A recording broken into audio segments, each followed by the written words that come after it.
In the last class, we discussed rent-free accommodation. Rent-free accommodation perquisites. Rent-free accommodation at concessional rent. And being unfurnished, in case of furnished, how can we handle this? இதெல்லாம் நம்ம previous classல பார்த்தோம். In case of government employee, rent-free accommodation உடைய license fee ஒன்று fix பண்ணியிருப்பாங்க, that will be considered. In case of non-government employee, if the property is owned by the employer இருந்துச்சுன்னா population 40 lakhsக்கு மேல இருக்கக்கூடிய city, that too the population is calculated as per 2011 census. As per 2011 census, the city in which in where the means residential house property is given, having population 40 lakhs and more, 10% of salary will be considered as the perquisites value. 15 லேருந்து 40 குள்ள இருந்துச்சுன்னா 7.5%, 15 கீழே இருந்துச்சுன்னா 5% of the salary. Salary for this purpose represents all the monetary benefits except perquisites and retirement benefits. In case அதே property employer higher out பண்ணி உங்களுக்கு கொடுத்துருக்கிறார் அப்படின்னு சொல்லி எம்ப்ளாயி கொடுத்துருந்தா whichever is lower of either 10% of salary or higher charges, whichever is lower will be the value. From there, any amount recovered can be subtracted. If it is being furniture, you have to add furniture's value also with that. And the furniture பொறுத்த வரைக்கும் employer owned ஃபர்னிச்சராக இருந்துச்சுன்னா original வேல்யூவில் 10% per annum-க்கு. அதுவே ரெண்டலாக இருந்துச்சுன்னா rental value நம்ம எடுத்துக்கணும். So these are the cases we have completed in the previous class. Along with the illustration, almost 4 points were over. In this class, let me deal 5, 6, 7, 3 aspects here. 5 வந்து residential house property provided but not taxable or fully exempted case பார்க்க போறோம். Fully exempted case. Now, population வந்து 20,000க்கு கீழே இருக்கக்கூடிய ஒரு village or almost அவுட்ஸ்கர்ட்ஸில், that to 40 kilometre away from the town, அந்த 20,000 population உள்ள அந்த டவுன்லேருந்து 40 கிலோமீட்டர் தள்ளி அங்கே ஒரு residential house property R quarters கொடுக்குறாங்க, ரெண்ட் ஃப்ரீ அகாமடேஷன் கொடுக்குறாங்கன்னா that will be fully exempted, nothing is taxable. அப்போ இதுலேருந்து என்ன தெரியுது, பாப்புலேஷன் 20,000ங்கிறதே கம்மி. அப்படி 20,000 ரூபாய் கம்மியாக இருக்கக்கூடிய 20,000த்துக்கும் கம்மியாக இருக்கக்கூடிய இந்த டவுனு சிட்டிங்கிறது இன்டீரியர் வில்லேஜாக தான் இருக்க முடியும். அந்த வில்லேஜ்லேருந்து 40 கிலோமீட்டர் தள்ளி அப்படின்னா என்னவாக இருக்க முடியும், மைனிங் இண்டஸ்ட்ரியாக இருக்கும் ஆர் பவர் ஜென்ரேட்டிங் இண்டஸ்ட்ரியாக இருக்கும். இப்போ பவரில் ஜென்ரேட் பண்ணுறாங்கன்னா power house, okay, hydro power, okay, ஆறு எங்கே உருவாகுதோ அந்த இடத்துல ஃபோர்ஸ் ஜாஸ்தி இருக்குது, அங்கே ஒரு டேம் கட்டி அங்கே இருந்து அவங்க எடுப்பாங்க. அங்கே பாப்புலேஷன் இருக்காது. ஏன்னா இங்கே வந்து வேலை செய்ய சொல்கிறீங்களா சார், ஊருக்கு போனாலும் முடியாது, கவலைப்படாதீங்க, எல்லா குவார்ட்டர்ஸும் நானே கட்டி கொடுக்குறேன். அப்படி அங்கே ஏதாவது எம்ப்ளாயர் அகாமடேஷன்ஸ் ப்ரொவைட் பண்ணியிருந்தால் அந்த சைஸ் டசன்ட் மேட்டர், எவ்வளோ பெரிய சைஸ் இருந்தாலும் ஃபுல்லி எக்ஸப்ட். அதுவே 8 kilometre away, not 40, only 80 kilometres அவேன்னு சொன்னால் அந்த ரெண்ட் ஃப்ரீ அகாமடேஷனுடைய ஏரியா வந்து 800 ஸ்கொயர் ஃபீட் கீழே இருந்துச்சுன்னா எக்ஸப்ட். ஓகே, 40 கிலோமீட்டர்ஸ் 20,000 பாப்புலேஷன் உள்ள ஒரு சிட்டியோ வில்லேஜோ, இங்கே வந்து பாப்புலேஷன் லெஸ் தேன் 20,000 இருக்குது. ஓகே, அதுலேருந்து 40 கிலோமீட்டர் தள்ளி இந்த ஏரியா, அது இன்னொரு சிட்டியோட இதில் வந்துடக்கூடாது. அப்படின்னா அது சிட்டி இல்லாமல் ஆல்மோஸ்ட் அது ஒரு டீப் ஃபாரஸ்ட் லைக் கிடக்குது. இங்கே வீடு கொடுக்குறாங்கன்னா அது எவ்வளோ பெரிய வீடாக இருந்தாலும் எக்ஸம்ப்டட். ஆனால் இதுலேருந்து ஒரு 8 கிலோமீட்டர்ஸ் ரேடியஸ் தள்ளி கொடுக்குறாங்க. ஓகே, 8 கிலோமீட்டர்ஸ் ரேடியஸ் தள்ளி இந்த ரேஞ்சுக்குள்ளார கொடுக்குறாங்கன்னா அந்த வீட்டுடைய ஒர்த்து ஆர் ஏரியா வந்து 800 ஸ்கொயர் ஃபீட் இருந்துச்சுன்னா எக்ஸம்ஷன், ரெண்டு கேஸும். ஸோ 5ல் ஒரு எக்ஸம்ஷன் ரேராக தியரியில் கேட்கலாம், அதுக்கு மேலே கேட்க வாய்ப்பு இல்லை. In case next point 6th one, residential furnished accommodation or unfurnished accommodation, rent free. Okay, அதில் வரும்போது employer, okay, he has office in Trichy as well as in Chennai, and Mr. A is working in Trichy அப்போ employer வந்து இவருக்கு ஒரு residential house property rent free accommodations கொடுத்துருக்குறாங்க. எங்கே? ட்ரிச்சியில். நைட்டோட நைட்டு அவர் ஃபோன் பண்ணி, சார் ரொம்ப emergency, you just go and settle in Chennai, உடனே கிளம்புங்க அப்படின்ட்டார். எங்கே போய் தங்குறது சார்? நம்ம குவார்டர்ஸ் அங்கே இருக்குது. இங்கெல்லாம் லக்கேஜ்லாம் எடுத்துகிட்டு போகணுமே, அதெல்லாம் இருக்கட்டும் விடு, அங்கே போய்க்கோ, அங்கே போய் தங்கிக்கோ. அப்போ immediately he is shifted, transferred to Chennai location. Now another residential house property is given, rent free accommodation is given there in Chennai, and employers allows him to retain this house property as well as this house property also on transfer. ரெண்டு வீடியும் வச்சுக்க சொல்லிட்டார். Okay, so அங்கே இருக்கிற லக்கேஜெலாம் எப்போ sir vacate பண்ணுறது? உங்களுக்கு எப்போ free ஆகிட்டு நாங்கள் உங்களுக்கு ஒரு வாரம் டைம் கொடுப்போம், அப்போ போய் நீங்கள் வெக்கேட் பண்ணிட்டு வரலாம். அது வரைக்கும் நீங்கள் என்ன பண்ணலாம், அங்கேயே வீடு வச்சுருக்குங்க, காலி பண்ணுற வரைக்கும் இங்கேயும் இமீடியட்டாக என்ன தேவையோ வச்சு ஆப்ரேட் பண்ணுங்கள் அப்படின்ட்டார். அப்படி பண்ணும்போது ட்ரான்ஸ்ஃபர் அப்போ ரெண்டு வீடையும் யூஸ் பண்ணிக்கலாம்னு சொன்னால், ரெண்டு வீடோட ரெண்ட் இருக்குல்ல, அப்போ ரெண்டு வீட்டுக்கும் வேல்யூ கண்டுபிடிக்கணுமா இல்லையா? ரெண்ட் ஃப்ரீ அகாமடேஷன் அதோடைய value in Trichy, rent free accommodation அதோடைய வேல்யூ இன் சென்னை. இதில் ஃபார் 3 months பாருங்க, rent free accommodation Trichy as well as rent free accommodation in Chennai beyond 3 months பாருங்க. பியாண்ட் 3 months, மொதல் 3 months வரைக்கும் ட்ரான்ஸ்ஃபர் ஆன அந்த மொதல் 3 months where he possesses both the house property, find out the value for the rent free accommodation in Tiruchi as well as Chennai. ரெண்டையும் calculate பண்ணும்போது ரெண்டில் whichever is lower will be consider as taxable amount, ஒன்று exempt. Suppose திருச்சியோடைய வேல்யூ 10,000 ரூபாய் and சென்னையோடைய value 12,000 ரூபாய்னா அவர் என்ன பண்ணலாம், simply திருச்சியோடைய வீட்டோடையதை தன்னுடைய இன்கமாக சேர்த்துக்கலாம். இது அப்படியே எக்ஸம்ஷன் ஆகிடும்.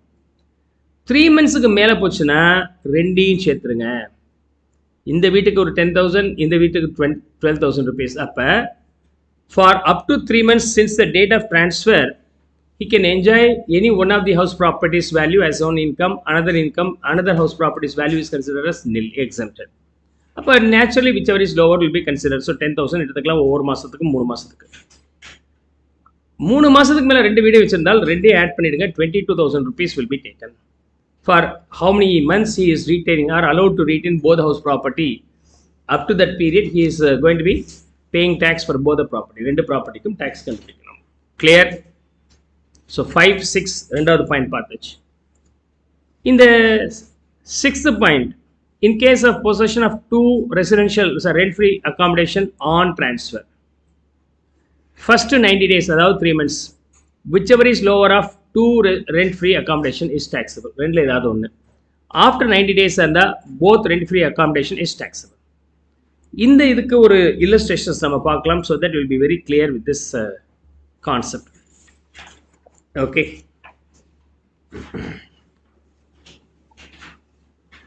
let's see.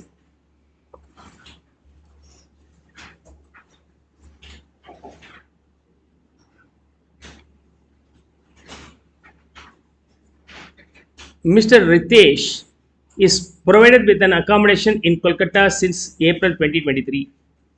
Salary being 40,000 per month. Cost of furniture provided being 80,000 rupees. On 1st September 2024, அப்போ 1/4/2024 ஆரம்பிச்சு 31st March 2025 is the financial year for which we are going to calculate the income. அதில் 1st September 2024. Okay. Following a promotion with an increase in salary by 15,000. இந்த பீரியடில் அவருடைய salary எவ்வளோ இருக்குது அப்படி சொன்னாக்கா 40,000 per month. இந்த டேட்டுக்கு பிறகு அவருடைய சேலரி என்னவா மாறி போச்சு? 55,000 மாறிடுச்சு. அப்பார்ட் ஃப்ரம் தட் ஃபர்னிச்சருடைய காஸ்ட் இருக்குது, அது கடைசியாக நீங்கள் என்ன பண்ணிக்கலாம், வேல்யூ ஆஃப் ஃபர்னிச்சர் நீங்கள் எடுத்துக்கலாம். ஒரிஜினல் காஸ்ட்டில் 10% per annumக்கு நீங்கள் வந்து டேக்ஸபிள் பெர்கிசிட்ஸ் வேல்யூவை கன்சிடர் பண்ணணும் for the furnitures. And he was transferred to Jharkhand. இந்த பீரியடில் he was in Calcutta. During this period he is in Jharkhand. Okay, so you know that Calcutta is a metro. Definitely it will have more population. We assume that the population in Kolkata being more than 40 lakhs. ஜார்கனில் அவனே கிளியராக கொடுத்துட்டாங்க. The population is less than 40 lakhs but more then 15 lakhs. So the population is anywhere between 15 lakhs to 40 lakhs. உங்களுக்கு 40 lakhs மேலே இருந்துச்சுன்னா 10% of salary will be perquisites value. 15 to 40 குள்ளே இருந்துச்சுன்னா 7.5% of salary will be taken. Is that clear? That's the logic. Now, and also provided an accommodation there, rent-free accommodation, RFA. He is given in Kolkata. இதுக்கப்புறம் he is given in Kolkata as well as in the new shifted place Jharkhand. Okay, and was also provided an accommodation there also. And Ritesh was allowed to retain the Kolkata accommodation till 31st March. எத்தனை வருஷம் வரைக்கும்? அந்த வருஷம் முடிகிற வரைக்கும். இருந்தாலும் நமக்கு ஒரு கண்டிஷன் இருக்குது. 3 months வரைக்கும் தான் ரெண்டு வீட்டில் ஏதாவது ஒன்று நம்ம எடுத்துக்கலாம். அதுக்கு பிறகு இருந்தால் ரெண்டுமே டேக்ஸபிளாக பண்ணிக்கணும். அப்போ 3 monthsனால் 1, 9, 10, 11 3 months. அப்போ 30, 11 எடுத்துக்கலாம். இல்லைனா 112 வரைக்கும், 2024 வரைக்கும் இந்த பீரியடை தனியாக ஹேண்டில் பண்ணுங்கள். இங்கேயும் அவருக்கு கொல்கட்டாவில் இருக்குது, ஜார்க்கண்டில் இருக்குது. இதுக்கு பிறகு அவருக்கு என்ன இருக்குது? கொல்கட்டா அண்ட் ஜார்க்கண்ட் இருக்கு. ஓகே, பட் நம்ம என்ன பண்ணியிருக்கிறோம்? பிளாக்காக பிரிக்கிறோம். Up to this period as well as ரெண்டு வீடும் இருக்கும்போது 3 months வரைக்கும் தனியாக, அதுக்கப்புறம் ரெண்டு வீடும் அந்த இயரில் எத்தனை நாள் வச்சுருக்குறாங்க அத்தனை நாள். Surprising in this case he is allowed to retain both house property till the financial year ends. So இது is that clear? Now this part 1/4/24 ல இருந்து 1/9/24 வரைக்கும் எத்தனை மாசம் இருக்கு? how many months sir? 5 months ah. so இது 5 months. and transfer ஆன பிறகு ரெண்டு வீட ரீடைன் பண்ண முடியுது அப்படி சொன்னாக்கா எத்தனை மாசம் இருந்தாலும் restricted to only 3 months. so 3 months எடுத்துக்கிறேன். அதுக்கப்புறம் எத்தனை மாசம் இருக்கு? 4 months. டோட்டல் வந்து 12 months இருக்கு. இப்போ 12 monthsக்கு salary means value of means unfurnished accommodation எவ்வளோன்னு கண்டுபிடிக்கிறோம். இதில் கொல்கட்டா வீடுக்கு எவ்வளோ, ஜார்க்கண்ட் வீடுக்கு எவ்வளோ? கொல்கட்டா வீட்டாக இருந்துச்சுன்னா 10% of salary will be taken. ஜார்க்கண்டாக இருந்தால் 7.5%. Here we don't have Jharkhand, we have only Kolkata. கொல்கட்டாவாக இருக்கும்போது அவருடைய சேலரியில் எவ்வளோ பர்சன்டேஜ் எடுத்துக்கணும்? 10%, which is 4,000 rupees. இங்கே வந்துருச்சுன்னா கொல்கட்டாவும் இருக்குது, ஜார்க்கண்டும் இருக்குது. கொல்கட்டாவாக இருந்துச்சுன்னா 10% ஆஃப் salary. இந்த இடத்துல salary 40லேருந்து 55,000 மாறிடுச்சு. ஸோ 5,500. ஜார்க்கண்டாக இருந்தால் என்ன salary இருக்கோ அதில் 7.5%. ஸோ 55,000க்கு 7.5% போட்டிங்கன்னா எவ்வளோ வருதுங்க? 4,125. அண்டு இதுக்கு பிறகு அதே மாதிரி 5,500 ப்ளஸ் 4,125. பீரியடாக பார்க்கலாம். ஃபர்ஸ்ட் இந்த பீரியட் வரைக்கும் பார்த்தீங்கன்னா taxable value being 4,000 only per month up to the 5 month. இந்த பீரியடில் taxable value அப்படின்னு சொன்னாக்கா 4,125. அதாவது 3 months on transfer where he is allowed to possess the property in the earlier place and the new place அப்படின்னு சொன்னாக்கா ரெண்டு வீட்டோடைய value கண்டுபிடிச்சு ரெண்டு வச்சு வரை sir lower will be taken. And 3 monthsக்கு மேலே ரெண்டு வீடும் வச்சுருந்தால் you have to take the summation of both. எவ்வளோ வருது? 9,625. அப்போ taxable value, taxable rent free furnished accommodation, ஏன்னா ஃபர்னிச்சரும் ப்ரொவைட் பண்ணுறாங்க. ஓகே, அப்போ ஃபஸ்ட்டு 5 monthsக்கு எப்படி கண்டுபிடிக்க போகிறீங்க? 5 months வரைக்கும் 4,000 into 5, 20,000. am I right? So first case இது ஓவர். அடுத்தது 3 months வரைக்கும் 4,125 per month into 3 months எவ்வளோ வருது? 12,375. அடுத்தது இங்கே வந்து பார்த்தீங்கன்னா 4 months இருக்குது. 4 months வரும்போது both the value will be taken. so 9,625. this will be for 4 months 38,500. அப்போ total value being 50,875. this is nothing but taxable value of rent free unfurnished accommodation. இப்போ ஃபர்னிச்சர் நான் ஆட் பண்ண போகிறேன். Furniture is another type of perquisites. Original cost இருந்துச்சுன்னா அந்த original காஸ்ட்ல 10% will be considered as furnitures value. அப்போ அதை add பண்ணிட்டீங்கன்னா rent free furnished accommodation உடைய taxable value. I think this value being 58,875. Is that clear? எதுப்பா?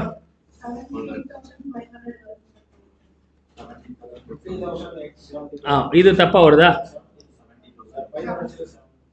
Okay, 70,000. Okay, 70,875, 78,875. Okay. Then புக்லையும் correct பண்ணிக்கிங்க.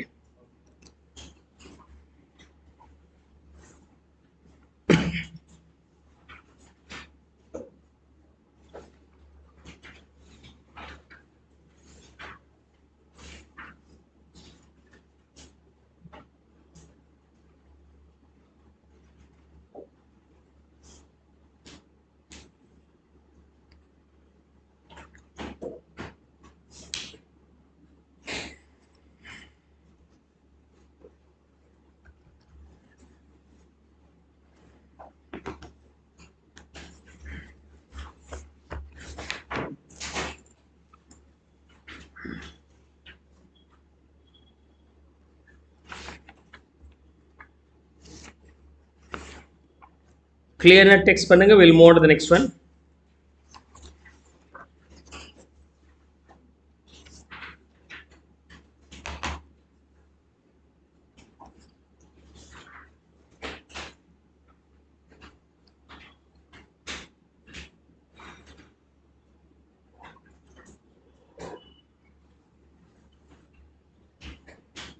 So online I got the message only from only one student. What about the rest?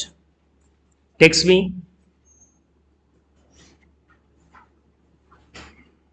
வீட்டில் போயிட்டு work out பண்ணுங்க. இந்த சம்ஸை ஒரு முறை பார்க்காம work out பண்ணி பழகிக்கிங்க. அதுக்கப்புறம் ப்ரொவிஷன்ஸை திரும்ப திரும்ப திரும்ப படிங்க. ஓகே, ப்ரொவிஷன்ஸ் இருந்து சம் ஒர்க் அவுட் பண்ண முடியும். சம் எல்லா சமயம் நான் ஒர்க் அவுட் பண்ண சொல்கிறதுக்கு காரணம் என்னென்னா ப்ராக்டிஸ் ஆகும், ஸ்பீட் இன்க்ரீஸ் ஆகணும். இந்த சம்லாம் எக்ஸாமுக்கு வருமா சார்? அப்படி கிடையாது. நீங்கள் சால்வ் பண்ண உங்களே அறியாமல் கேல்குலேஷன் ஸ்பீட் இன்க்ரீஸ் ஆகும், உங்களுடைய அப்ரோச் இம்ப்ரூவ் ஆகும். அதெல்லாமே அட்வான்டேஜ் தானே. So you have to try to solve all the illustrations. உட்காந்து சால்வ் பண்ணிகிட்டே இருக்கு. You have to play with pen and paper always, with calculator. Calculator must. Okay, see at least rule என்ன சொல்லுதுன்னா 3 calculator உடைக்கணும். ஒன்றும் புரியாமல் கட்டுப்பாயிட்டு தூக்கி போட்டாவது உடைக்கணும், இல்லை ஒர்க் பண்ணியாவது உடைக்கணும். அது மாதிரி உடச்சிட்டிங்கன்னா இல்லைன்னா பிள்ளையார் கோயிலில் தேங்காய் உடைக்கிற மாதிரி எக்ஸாம் முன்னாடி கீழே போட்டு 3 உடச்சிட்டு போடணும். அதையாவது பண்ணோம். அது மாதிரி கேல்குலேட்டர் 3 உடச்சிட்டிங்கன்னா வச்சுங்களேன், ஸோ நீங்கள் ரிலாக்ஸ் ஆகிடுவீங்க. Right, so you have to be get ready for that. Okay, keep working a lot. So now will move on to the next one.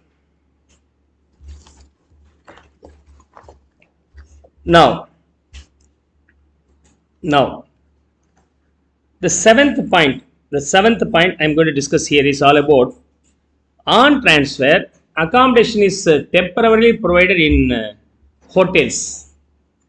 Hotel அப்படின்னு சொன்னாலே உங்களுக்கு தெரியும் ஃபர்னிச்சர்ஸோட தான் இருக்கும் இல்லையா? அதனால் higher charges or 24% of salary whichever is lower will be taken. அவ்வளோதான். On transfer temporarily until house property is arranged, he may be allowed to stay in the hotel.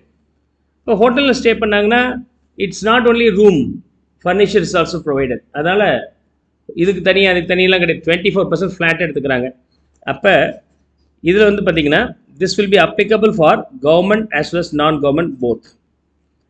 And value is equal to rent charges and actual charges paid for the hotel are 24% of salary.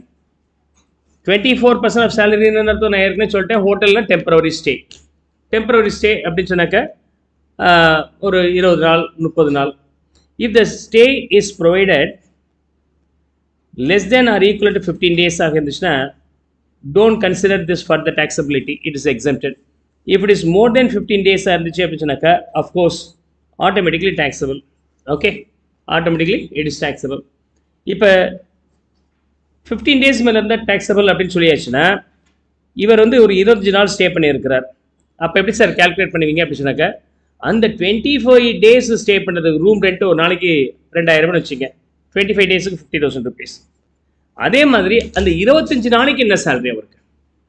It is not salary for the month or year.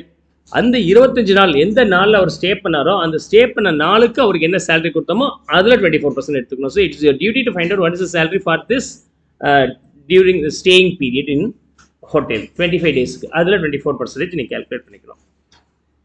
15 days or less அப்படின்னு சொன்னாக்க exempted, more than 15 days fully taxable. There may be again confusions. ரெண்டு ஆங்கிளில் போடலாம். Suppose if he stays 25 days, அப்போ இது taxable இல்லையா? Taxable. எப்படி taxable? ஒரு ஆங்கிளில் பார்த்தீங்கன்னா 15 days வரைக்கும் exemption தானே, அதனால் அடிஷ்னலாக இருக்கக்கூடிய 10 days மட்டும் taxable அப்படின்னு சொல்லி நீங்கள் பார்க்கலாம். இன்னொரு கண்டிஷன் 15 ஆர் அது கீழே இருந்துச்சுன்னா exemption, 15 மேலே போயிடுச்சுன்னா மோர் தென் 15 அந்த ஃபுல்லி டாக்ஸபிள் அப்படின்னு சொன்னாக்க ஈவன் 16 நாள் ஸ்டே பண்ணியிருந்தாலும் 16 நாளோட இதுவும் எடுத்துக்கணும். இங்கே 25 நாள் ஸ்டே பண்ணியிருந்தால் 25 நாளைக்கு ஒரு இதுவும் டாக்ஸபிள் அப்படிங்கிறது ஒன் ஆஃப் த ஆங்கிள். ரெண்டு ஆங்கிளில் பார்க்கணும். ஓகே, என்ன சார் ஆக்ட்னு சொல்கிறீங்க, இந்த குழப்புறீங்களா அப்படின்னா அது ஏற்கனவே சொல்லியிருக்கிறேன். ஆக்டில் கன்ஃபியூஷன்ஸ் வந்துச்சுன்னா ஆட்டோமேட்டிக் எங்கே போகும்னு சொன்னேன், கோர்ட்டுக்கு போகும்னு சொன்னேன். கோர்ட்டில் ஜட்ஜ்மெண்ட் கொடுக்கும்போது என்ன பண்ணிட்டாங்கன்னா, இது நம்ம ஏற்கனவே இனிஷியலாகவே பார்த்துட்டோம் ஒரு முறை கேஸ் கிளாஸ்லாம் இன்ட்ரோடக்ஷன் ஆஃப் டாக்ஸேஷன் நடத்தும் போது நான் பேசியிருக்கிறேன். இருந்தாலும் நீங்கள் எத்தனை முறை வேணாலும் பேசுங்க சார், நாங்கள் கேட்போம் அப்படின்றோம். So there is no any problem here. So திரும்ப சொல்கிறேன், அதில் வந்து if there is any dispute in the act then it may be resorted through appeal and other thing and ITAT and all. அதுலேயும் முடியல அப்படி சொன்னாக்கா நீங்கள் கோர்ட்டு போகணும், சுப்ரீம் கோர்ட் வரைக்கும் போகலாம். சுப்ரீம் கோர்ட்டில் ஒன்ஸ் ஜட்ஜ்மெண்ட் கொடுத்தாச்சுன்னா அந்த ஜட்ஜ்மெண்ட்டை நம்ம year after year we have to follow that. அப்போ என்ன ஆயிடுச்சுன்னா எம்ப்ளாயோடைய குழந்தைங்களை எம்ப்ளாயர் ஓன்டு ஸ்கூலில் படிக்க வைக்கிறாங்கன்னா ஃப்ரீ ஆஃப் காஸ்ட்டில் அந்த எஜுகேஷனுடைய ஒர்த்து ஒரு மாதத்துக்கு 1000 அல்லது 1000க்கு கீழே இருந்தால் எக்ஸம்ஷன், 1000க்கு மேலே இருந்தால் டாக்ஸபிள் அப்படின்னு சொல்லிட்டு ஆக்ட் இருக்குது. ஒருத்தருக்கு 1500 ரூபா. உடனே இவர் என்ன சொல்கிறார், 1000 ரூபாய் கழிச்சுட்டு 200 ரூபாய்க்கு மட்டும் டேக்ஸ் கட்டுறேன்னு சொல்லி கட்டிவிட்டார். ஆனால் இது கோர்ட்டு போயிடுச்சு கேஸ். ஜட்ஜு அதை பார்த்துட்டு என்ன சொல்கிறாருன்னா, 1000க்கு கீழே இருந்தால் எக்ஸம்ஷன் சொன்னீங்க, 1000க்கு மேலே இருந்தால் 1000 ரூபாய்க்கு மேலே இருக்கிற அந்த அமௌண்ட்டு மட்டும் எக்ஸம்ஷனுக்கு தெளிவாக இல்லையே ஆக்டில் அப்படி சொல்லிட்டு டிஸ்பியூட் பண்ணி 1000 ரூபாய்க்கு மேலே 1 ரூபா போனாலும் அந்த 1100க்கும் டேக்ஸ் அப்படின்ட்டார். எந்த இதுக்காக கேஸில் இந்த இது ஜட்ஜ்மெண்ட் கொடுத்துருக்குறாங்க, education facility provided in the employer's owned institution where the worth of that education facility is less than or equal to 1000 fully exempted, else fully taxable. ஏன்னா ஜிஎஸ்டி இருக்குது, உங்களுக்கு தெரியுமா தெரியாதான்னு தெரியல. ரூம்ஸில் ஸ்டே பண்ணியிருந்தா இந்த ஹோட்டல்ஸில் போய் ஸ்டே பண்ணிங்கன்னா 1000க்கு கீழே இருந்துச்சுன்னா ஜிஎஸ்டி கிடையாது. ஓகே, 1001 இருந்தாலும் நீங்கள் 18% ஜிஎஸ்டி அந்த ஃபுல் 1001 ரூபாய்க்கு நீங்கள் கொடுத்தாங்க. அப்போ 1 ரூபா ரெண்ட் ஜாஸ்தி போட்டு கஸ்டமர்கிட்ட 150 ரூபா வாங்குறது பதிலாக இப்போ என்ன பண்ணுவாங்க ஹோட்டலில் 1000 ரூபா இல்லை 999 ரூபா ஒன்லி அப்படின்னு போட்டுட்டு சார் ஏதாவது பார்த்து கொடுங்க அப்படின்னு ஒரு 100 ரூபா 200 ரூபா அப்போ தனியாக வாங்கிக்கோங்க. ஸோ ஏதாவது ஒன்று அந்த அந்த மார்ஜினில் வந்து இடிக்கும் எப்போவுமே. இது 5000 ரூபாய் ஒன்றும் பண்ண முடியாது, ஏமாற்ற முடியாது இல்லையா. 1000லேருந்து 1050 1030ன்னு வரும்போது 30 ரூபாவுக்கு நான் 118% டேக்ஸ் கட்ட முடியுமா அப்படிங்கிற டிஸ்பியூட்ஸ்லாம் வரும். அப்போ ஜிஎஸ்டிக்கு ஒரு நியாயம், இதுக்கு ஒரு நியாயமா? 1000 ரூபாய் இல்லை அது கீழே இருந்துச்சுன்னா ஃபுல்லி எக்ஸம்டட், 1000க்கு மேலே 1 ரூபா போனாலும் அந்த என்டையர் வேல்யூக்கு 18% கட்டணும்னு சொன்னீங்களே, அதே தான் இங்கே நான் அப்ளை பண்ணணும்னு சொல்லிட்டு ஜட்ஜ்மெண்ட் கொடுத்தார். ஜட்ஜ்மெண்ட் கொடுத்த பிறகு இன்கம் டேக்ஸ் சிஏ புக்கில் என்ன பண்ணிட்டாங்கன்னா, எங்கெல்லாம் இந்த கண்டிஷன் சொல்கிறானோ இந்த இடத்துல என்ன கண்டிஷன் சொல்லியிருக்கிறாங்க, 15 days ஆர் அது கீழே ஸ்டே பண்ணியிருந்தால் எக்ஸம்டட். அப்போ 15 days மேலே இருந்தால் ஃபுல்லாக டேக்ஸபிள். எந்த ப்ரொவிஷன்ஸ் வச்சு? எஜுகேஷன் ஃபெசிலிட்டிஸ் வச்சு போட்டாங்க. இன்னொரு இடத்துல ஃப்ரீ மீல்ஸ் கொடுக்குறாங்கன்னு வச்சுங்களேன், அந்த ஃப்ரீ மீல்ஸோடைய ஒருத்தர் 50 ரூபா அல்லது அது கீழே இருந்தால் எக்ஸம்ஷன், 50 ரூபாவுக்கு மேலே 1 ரூபா இருந்தாலும் ஃபுல்லி டேக்ஸபிள். இன்னொரு இடத்துல எம்ப்ளாயோடைய பெர்ஃபார்மன்ஸஸுக்காக கிஃப்ட் கொடுக்குறாரு, அந்த கிஃப்ட்டோட வேல்யூ 5000 ஆர் 5000 கீழே இருந்தால் ஃபுல்லி எக்ஸம்டட், அதுக்கு மேலே இருந்தால் ஃபுல்லி டேக்ஸபிள். எல்லாமே மாற்றினாங்க, கஷ்டப்பட்டு அதை நடத்தினேன். அடுத்த முறை என்ன பண்ணிட்டாங்க, அதே சிஏ புக்கில் இதை போட்டாங்க. சிஎம்ஏ புக்கில் என்ன பண்ணிட்டாங்க, 6000 ரூபாய் கிஃப்ட் கொடுத்தா 5000 ரூபாய் போக மிச்சம் 1000 ரூபாய் மட்டும் டேக்ஸபிள் தான். இந்த சம் என்ன பண்ணிட்டாங்க, 24 நாள் ஸ்டே, அப்போ 15 நாள் கழிச்சிருக்க 9 நாள் டேக்ஸ்ன்னு சொல்லி சிஎம்ஏ புக்கில் போட்டு நான் நடத்தி இங்கிட்டு இருந்து ஸ்டூடெண்ட்ஸ் கமெண்ட் இங்கிருந்து தப்பாக நடத்திட்டீங்க. நான் என்ன பண்ணேன், இந்த வருஷம் என்ன பண்ணிட்டாங்க, சிஏ புக்கில் கிளியராக சொல்லிட்டாங்க அப்படிக்கும் போடு இப்படியும் போடு இதையாவது போடு போ. So now they have given both the solutions here. So it's just stay connected with. So அதுக்கு தான் சொல்றேனே, இது பொறுத்த வரைக்கும் நான் படிச்சுட்டே இருக்க வேண்டியதா இருக்கு. It's an again interpretation தானே, there may be confusion. So you no need to get panic with this.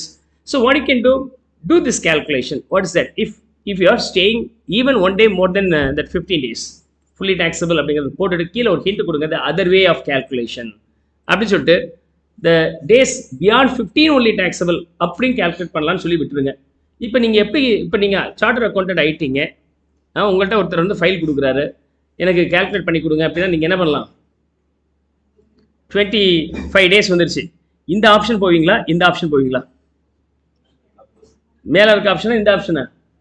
இந்த ஆப்ஷன் போட்டாக்க கிளைண்ட் வில் பி ஹாப்பி. ஆனால் இந்த ஆப்ஷன் போட்டிங்கன்னா உங்களுக்கு டென்ஷன் கிடையாது. இல்லைனா அங்கேருந்து கொரி போட்டு நீ டேக்ஸை கவர்மெண்ட் கட்ட வேண்டியது ஏமாற்றிவிட்ட, ஒழுங்காக பதில் சொல்லுனா பெட்ரோலை போட்டு போகிற ஒரு 10 நாள் நீங்கள் பண்ணதுக்கு இந்த அநியாயமாக பண்ணுவீங்க. அதனால் எக்ஸ்பர்ட்ஸ் என்ன சொல்கிறாங்கன்னா, சிஏல பொறுத்திருக்கீங்க, if there are 2 options, better finish up paying that extra tax also to the central government, so you never bother about any questioning later on. Okay, so இது எக்ஸ்பர்ட்ஸ்லாம் சொல்கிறாங்க. இப்போ ஒரு கேஸ் இப்போ ஏன்டா வந்து மாட்டிகிட்டு இருப்போம், ஏன்டா வந்து நிற்கிறாங்க, என்ன பண்ணுறதுன்னு தெரியல. டிடிஎஸ் பிடிக்கணும், அந்த இன்கம் டேக்ஸுக்கு taxable வேல்யூ 12.5% தான், டேக்ஸ் வேல்யூவே 12.5% தான், டிடிஎஸ் 20%. அது டிடிஎஸ் சாப்டர் நடத்தும் போது உங்களுக்கு புரியும். Capital கெயின்ஸுக்கு tax வேல்யூவே 12.5%. 100 ரூபாய் உங்களுக்கு கேபிட்டல் கெயின்ஸ் வந்துச்சுன்னா 12% நீங்கள் டேக்ஸ் கட்டினா போதும், 12 ரூபா விசா. ஆனால் டிடிஎஸ் பிடிக்க வேண்டியதாக இருக்குது, அந்த டிடிஎஸ் அமௌண்ட் 20%. டேக்ஸுக்கு மேலே பிடிக்க வேண்டாம்னு சொல்லிட்டு ஃபஸ்ட் என்ன பண்ணிட்டார், 12.5% நம்ம ஆடிட்டர் கட்டிவிட்டார். அதுக்கப்புறம் பார்த்தா அதை அக்செப்ட் பண்ண மாட்டேங்குது. இப்போ இன்னும் 7.5% எங்கேன்னு இருக்குது. இப்போ அந்த டிரான்சாக்ஷன் ஹெல்டப்பில் இருக்குது, சின்ன அமௌண்ட்டில் 6 லட்சம் ரூபா. எனக்கு ஃபோன் மேலே ஃபோன் வருது, எதா பண்ணு. அது ஒன்லி அந்த சைட்லேருந்து ரிசார்ட் ஆகிட்டு கொரி போட்டு அவங்க ரிசார்ட் பண்ணால் தான் நமக்கு இப்போ ப்ராப்ளம் சால்வ் ஆகும். இதுக்கு நீங்கள் 20 கட்டியிருக்கலாம். இப்போ சொல்கிறேன் நான் 20 கட்டிடுறேங்க. See, always the problem will be there. Always the problem will be there. Okay, இது நீங்கள் 20 கட்டினா எக்ஸ்ட்ரா டிடிஎஸில் பொறுத்த வரைக்கும் ஒரிஜினல் டேக்ஸ் தவிர எக்ஸஸாக இருக்கிறது நீங்கள் ரீஃபண்ட் கிளைம் பண்ணிக்கலாம் later. No need to worry about that. But எப்போ ரீஃபண்ட் வரும்? நடக்கிறது வந்து நவம்பர். இப்போ ரீஃபண்ட் எப்போ வரும்? அக்டோபரில் வரும். அடுத்த வருஷம் 1 year பிறகு சார் வட்டி என்ன சார் என்ன பண்ண? C all this thing sir. அந்த ஃபைலிங் டேட்டுக்கு மேலே லேட் ஆனால் மட்டும்தான் ரீஃபண்ட், டியூ டேட்டுக்கு மேலே வந்தால் தான் உங்களுக்கு இன்ட்ரெஸ்ட். அது வரைக்கும் கிடையாது, அது வரைக்கும் கிடையாது இன்ட்ரெஸ்ட். ஓகே, அப்போ வட்டி என்னாச்சு? நான் ஒரே ஒரு ஐடியா கொடுத்தேன், அதையும் ஒத்துக்கல. நம்ம இது பெட்டர்னு ஒரு அட்ஜஸ்ட் ஐடியா தான் கொடுக்க முடியும். Property seller, property buyer. Okay, property seller வந்து என்ன சொல்கிறாரு, சார் நான் எனக்கு பர்ச்சேஸ் பண்ண இப்போ செல்லரு பையர். செல்லர் தன்னுடைய வீடை இவர் கொடுக்குறார், ரெசிடென்ஷியல் ஹவுஸ் ப்ராப்பர்ட்டியை. இவர் பையர் இவருக்கு கன்சிடரேஷன் கொடுக்கணும். இந்த கன்சிடரேஷன் இஸ் அரௌண்ட் 50 lakhs.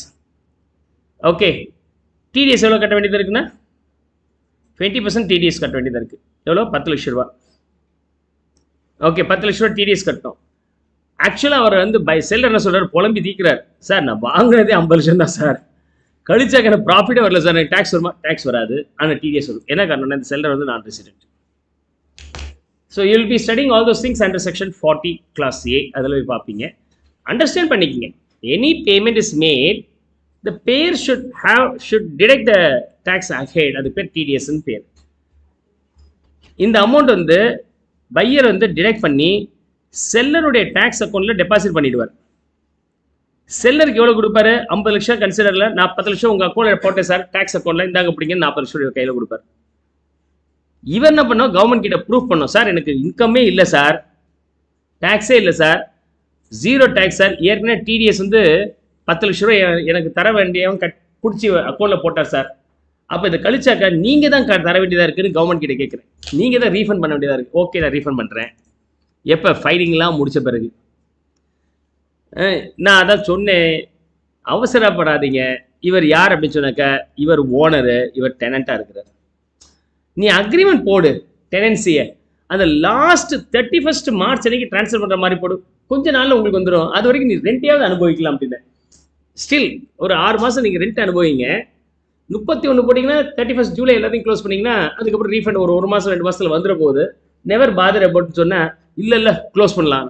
இப்போ எல்லாம் சிக்கலாயிட்டு கட்டினதெல்லாம் பெண்டிங், ரெஜிஸ்ட்ரேஷன் ஆகலை. சொன்னது கேட்டிருந்தா இன்னொரு 1 மாதத்தில் எல்லாம் முடிஞ்சிருக்கும். ஒரு 6 மாதத்துக்கு ரெட்டாவது இவருக்கு வந்திருக்கும். அதுவும் இல்லை. ஸோ சில இடத்துல நம்ம அட்வைஸ் தான் பண்ண முடியும், கூட போக முடியாது. பட் இருந்தாலும் அந்த panchayat I am not directly involving. சஜஷனுக்கு வந்ததுக்கு இப்படி பண்ணுங்கன்னு சொன்னதுக்கு ஆளுக்கு எனக்கு ஃபோன் பண்ணிருக்கேன், என்னாச்சுன்னு தெரியல பாருங்க. See, this is one of the tax issue. Once the tax issue is there, unless you have the direct connection with the people, you cannot go and handle it. That's a problem. So இப்போ பல இடத்துல auditors என்ன சொல்றாரு, sir 10 நாள் 15 நாள் என்ன பெருசாக வரப்போகுது, கட்டி விட்டு போங்க சார். என்ன ஒரு நாளைக்கு 2000 ரூபாய் ரெண்டா, 15 நாளைக்கு வந்து நீங்கள் ஒரு 30,000 ரூபாய் ரெண்டு வருமா? நீங்கள் டேக்ஸ் ப்ராக்கெட் 30% இருந்தாலும் நீங்கள் 9,000 ரூபாய் தான் கட்ட போகிறீங்க. விடுங்க சார், 30% ப்ராக்கெட்டில் இருக்கிறவங்க எவ்வளோ இன்கம் இருக்குது, அதில் 9% கட்டினா என்ன ஓகே அப்படிங்கிறது இன்னைக்கு பதிலாக இருக்குது. பட் சில பேர் அதையும் ஃபைட் பண்ணி வாங்குறவங்களும் இருக்கிறாங்க. என்னோட நண்பர் அப்படி தான் பார்த்தா ஒரு கேஸு சிபிலில் போய் அவருக்கு கிரெடிபிலிட்டியை குறைச்சி விட்டானுங்க. சரியான டிரான்சாக்ஷன் வேல்யூ உள்ளவர். உடனே அவன் செஞ்ச தப்புக்கு இது என்ன ஓம் பேரை கெடுக்கிறது, நான் பேசுகிறேன் அப்படின்னு சொல்லிட்டு அவர் போய் உட்காந்துட்டார். சிபிலும் ஆர்பிஐ டைரெக்டாக கனெக்ட் பண்ணி 1 மாதம் ரிவர்ட் பண்ணி விட்டாருங்க. அப்புறமேட்டு தெரியும் இப்படிலாம் பண்ணலாமா. எனக்கு சிபிலில் கேன்சல் பண்ணி விட்டானுங்க. இப்போ நான் வந்து 2004 கிரெடிட் கார்டு யூஸ் பண்ணுறேன். 2004 இப்போ இந்த என்ன ட்ரூ காலர் இருக்குது, அப்புறம் மொபைலில் டிஃபால்ட்டு ட்ரூ ஐடென்டிட்டி இருக்குது. மெசேஜ் அனுப்பி தள்ளுறானுங்கிட்ட 3 கிரெடிட் கார்டு இருக்குது. Message 3 credit card and probably electricity bill நான் தான் கட்டுறேன். எலக்ட்ரிசிட்டி பில்லு கிட்டத்தட்ட ஒரு 7 பில்லு கட்டுறேன். இந்த இந்த வீட்டுக்கு 3 பில்லு, சென்டருக்கு 1, நடப்பாதைக்கு 1, எப்படிலாம் மாற்றுறாங்க. நடப்பாதை வேறையா, அதுக்கு டேக்ஸ் இது டேரிஃப் ரேட்டு. மாடிக்கு 1, அப்புறம் என்னுடைய வீடு 1, ஹாஸ்டல் 1. இப்படி இப்போ சென்னையில் சென்டர் இருக்கும்போது அந்த வீடு, அங்கே ஒரு சென்னையில் ஒரு வீடு ப்ளஸ் அதுக்கு ஒரு சென்டர், அதுக்கு ரெண்டு. இதெல்லாம் நோட்டிஃபிகேஷன் வந்துச்சுன்னு வச்சுங்களேன், எனக்கு இம்போசிஷன் மாதிரி இருக்கும். இதில் கிரெடிட் கார்டுக்கு இன்டிமேஷன்ஸும் வந்துகிட்டே இருக்கும். நான் என்ன பண்ணிட்டேன், கட்டிட்டேன் நினச்சிட்டு விட்டேன். கட்டிட்டேன்னு விட்டு பார்த்தா அந்த டியூ டேட் தாண்டி ஓவர் டியூ பே இமீடியட்லினா, ஏன் 500 ரூபா தான் பர்ச்சேஸ் பண்ணியிருக்கேன், இதுக்கு வந்து இமீடியட்லி பே அப்படின்னு சொல்கிறேன்னு எடுத்து பார்த்தா லாஸ்ட் பில் மிஸ் ஆகிட்டு இருக்கு. எவ்வளோ தெரியுமா அந்த வேல்யூ? மொத்தமே 1300 ரூபா தான் பில்லு. ஒரிஜினலாக என்னோடய கிரெடிட் கார்டு பில்லு 2 லட்சம் ரூபாலாம் போகும். 1300 ரூபா கவனிக்காமல் விட்டதுக்கு 1000 ரூபா ஏதோ பெனால்ட்டி போட்டு சரி நான் சொன்னேன், ஏங்க நான் அது மிஸ் பண்ணியிருக்கிறேன், மெசேஜ் வந்துகிட்டே இருக்குது. 3 மெசேஜ் பார்த்து என்ன பண்ணிட்டேன், கட்டிட்டேன்னு நினச்சிட்டேன். 3வது மெசேஜ் வரும்போது நான் மிஸ் பண்ணியிருக்கிறேன். ஒரே மெசேஜ் திரும்ப வரும்போது அன்னைக்கு போய் பார்க்குறேன், சிபிலில் உங்கள் ரேட் வந்து 100 பாயிண்ட் குறையுது. ஆடா பாருங்களா, டிரான்சாக்ஷன் வேல்யூ 2 லட்சம் ரூபா. இன்னைக்கு வரைக்கும் ஒன்று கூட டிஃபால்ட் கிடையாது. ஒரே ஒரு பேமெண்ட் இது default, that to over side. அன்னைக்கு கடுப்பைட்டு எல்லாத்தையும் கேன்சல் பண்ணி ரிட்டர்ன் பண்ணிடலாமா நினச்சேன். ஃபுல் பேமெண்ட் தான், பார்ட் பேமெண்ட் கிடையாது. இந்த மாதமே 3 லட்ச ரூபா கட்டினேன். 3 லட்ச ரூபா ஃபுல் பேமெண்ட் தான். ஸோ ஃபுல் பேமெண்ட் பண்ணும்போது 1500 மிஸ் பண்ணதை நீங்கள் வந்து ஓகே 3 நாளைக்கு அப்புறம் எனக்கு தெரிய வந்துருச்சு, ஓகேன்னு உடனே அடுத்தது கட்டிட்டேன். 3 நாள் லேட்டுன்னு சொல்லிட்டு அந்த 3 நாள் லேட்டில் சிபில் ஏற்றி 100 பாயிண்ட்டை குறைக்கிறான். நான் வந்து ஃபைட் பண்ணணும்னு நான் பண்ணுவேன், எனக்கு ஒன்றும் லோனே தராதியா நீ அப்படி ஸ்டாப் பண்ணிட்டேன். சொல்லிகிட்டே இருக்கிறேன். கொஞ்ச நாளில் பார்த்தீங்கன்னா காரசாரமான விவாதங்கள் பார்லிமெண்ட்டில். சிபிலுங்கிறது என்ன, ஒரு சாதாரண ஒரு பாடி ரெக்கமெண்டிங், அவங்க இஷ்டத்துக்கு ரூல் வச்சுருக்கிறாங்க, பல பேர் பாதிக்கிறாங்க அப்படின்னோன்னா அப்புறம் இது எனக்கு மட்டும் இஷ்யூ கிடையாது, பல பேருக்கு இஷ்யூ ஆகுது. ஸோ அது மாதிரி ஒரு லீகல் இஷ்யூ வருது அப்படின்னு சொன்னாக்கா, இதுலேயும் லீகல் இஷ்யூ வருது அப்படின்னு சொன்னாக்கா, safer better pay higher. But எனியோ இப்போ எக்ஸாமுக்கு என்ன பண்ணுறது, எக்ஸாம் பொறுத்த வரைக்கும் you go with this model, give the hint of this model. பெருக்கி செட்ஸில் நம்ம எங்கெங்கே பார்க்க போகிறோம், இந்த இடத்துல ஒரு இடம் ஓகே, டேஸு, எஜுகேஷன் ஃபெசிலிட்டி 1000 ரூபாய் அங்கே பார்க்க போகிறோம், மீல்ஸ் ப்ரொவைடட் 50 ருபீஸ் அங்கே பார்க்க போகிறோம், கிஃப்ட் வச்சர் பார்க்க போகிறோம் 5000. இந்த எல்லா கேசஸ்லையுமே இந்த conditions applicable. Is that clear? This condition will be applicable. அதுக்காக இந்த இல்லஸ்ட்ரேஷன் கொடுக்குறேன். So you will be understanding that now easily. So whatever the issue is there, better pay the higher amount ahead. Okay, later on if there is any dispute resorted and you can handle it better. Okay, so இதுக்கான illustration. Now Nothing is taxable if accommodation is provided not more than 15 days and on transfer of employee from one place to another place. Transfer நடந்து ஒரு பிளேஸ்லேருந்து இன்னொரு place போனோம்னா டக்குன்னு எங்கே போய் stay பண்ணுறதுன்னு தெரியல சார், ஹோட்டலில் தங்கிங்கன்னு சொல்லிட்டேன் அப்படின்னு சொன்னால் 15 நாள் வரைக்கும் அலௌடு. 15 டேஸ் மேலே இருந்துச்சுன்னா fully taxable. Okay, this is the case. இதுக்கான ஒரு இல்லஸ்ட்ரேஷன் பார்க்கலாம்.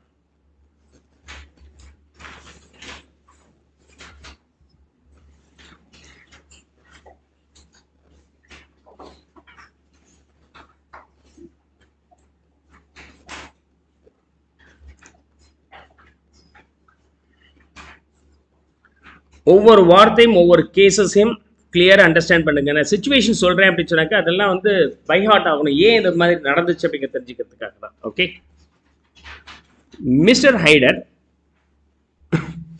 was provided accommodation in a hotel by his employer for 22 days before he could be provided with a rent free accommodation. So 22 நாள் ஹோட்டலில் stay பண்ணியிருக்கிறார். So hotel stay.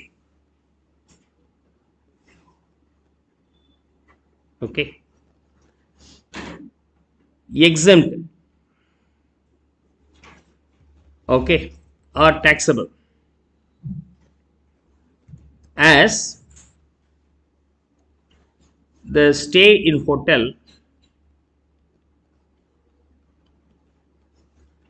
more than 15 days, taxable amount being whichever is lower of 24% of salary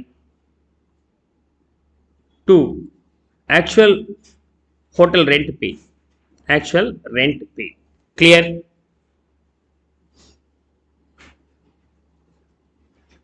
The hotel charges paid being 6,000. The salary for the purpose of accommodation for the period of 22 days. அந்த எத்தனை நாள் stay பண்ணாரோ அத்தனை நாளைக்குரிய salary என்ன அது கிளியராக சொல்லிட்டாங்க, which is 22,000. அப்போ 24% of 24,000 you have to calculate. 22,000 எவ்வளோ? 5,250, 280. ரெண்டில் whichever is lower 5,280 is taxable. Compute the value of accommodation. Assume 3,000 was recovered from the employee. இதில் ஒரு 3,000 recover பண்ணிட்டோம். Amount recovered. Any amount recovered அப்படின்னு சொன்னாக்க அது rent free accommodation கிடையாது. Accommodation provided at concessional rate. Where find out the accommodation's value first and from there any amount recovered is subtracted. So balance taxable being 2,280 taxable. Is that clear? Okay, good.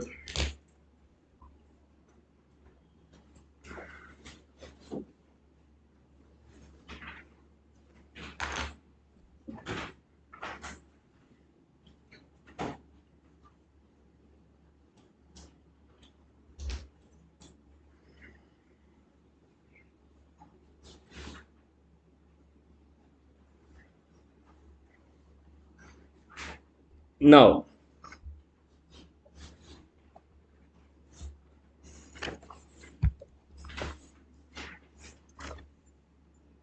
let's move on to the next one.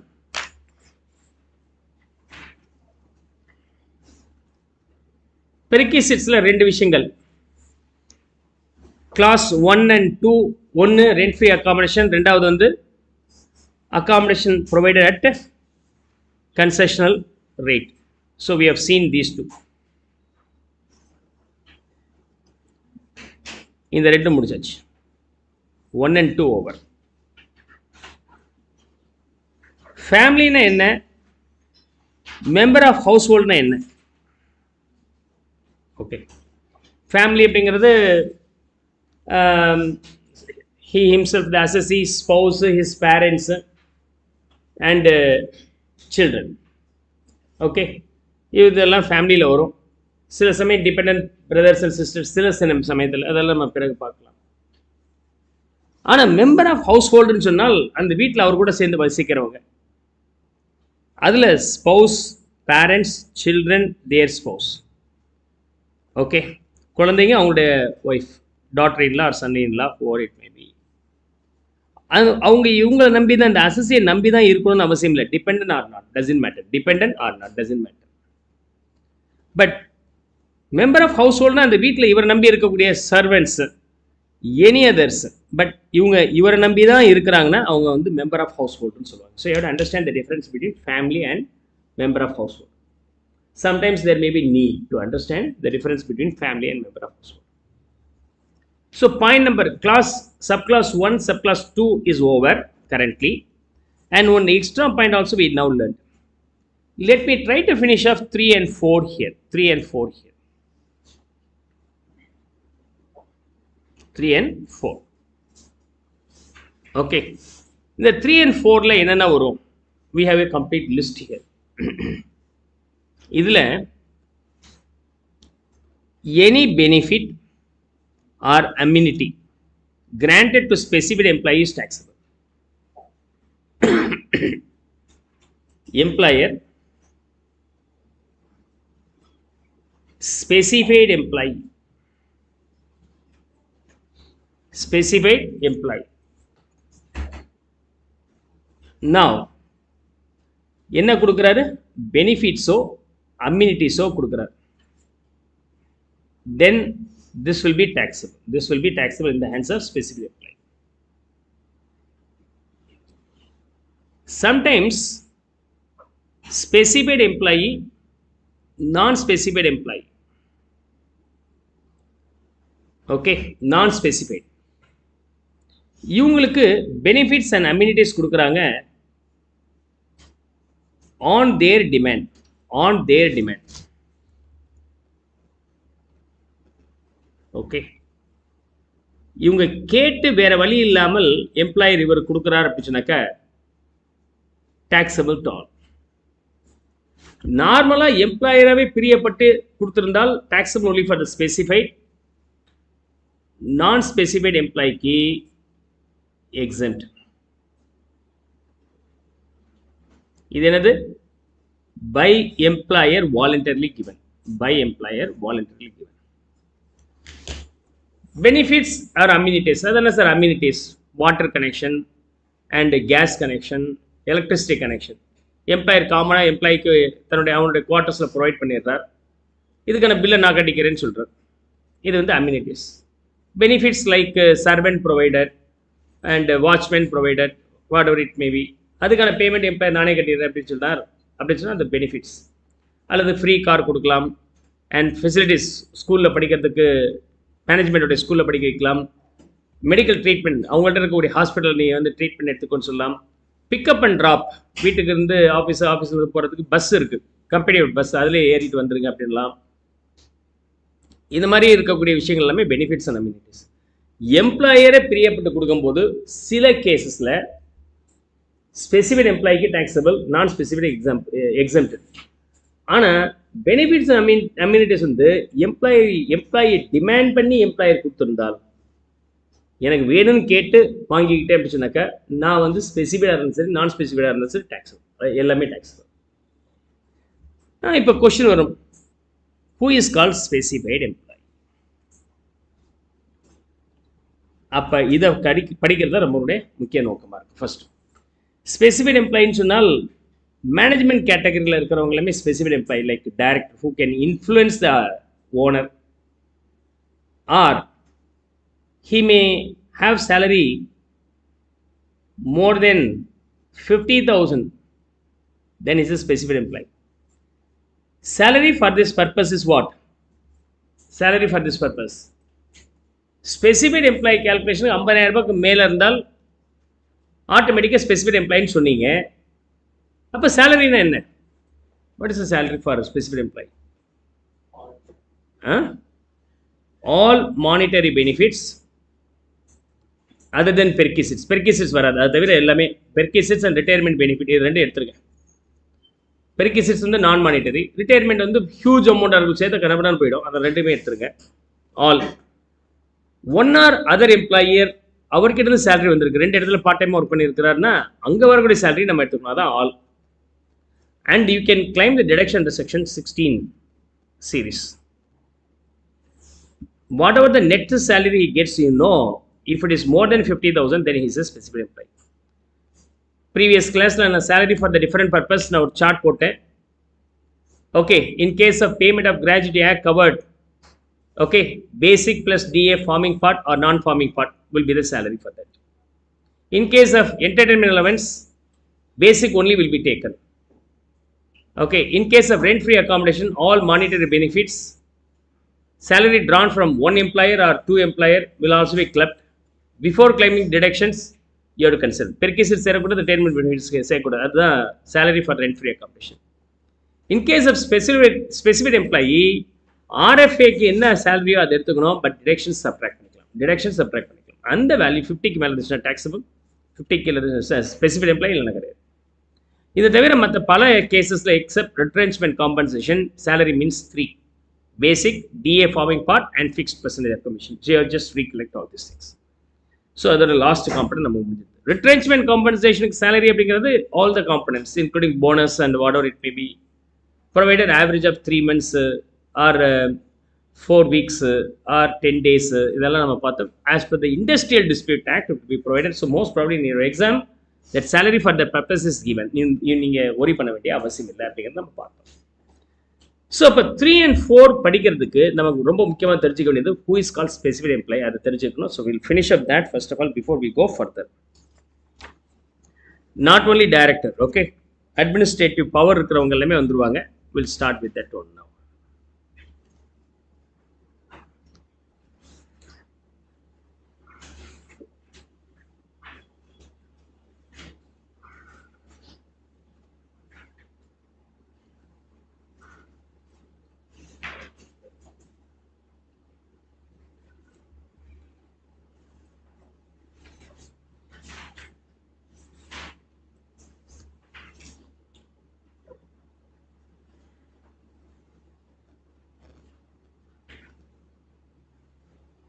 Now,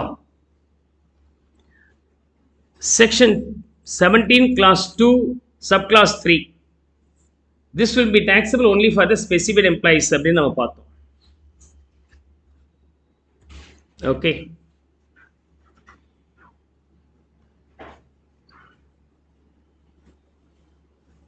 clear?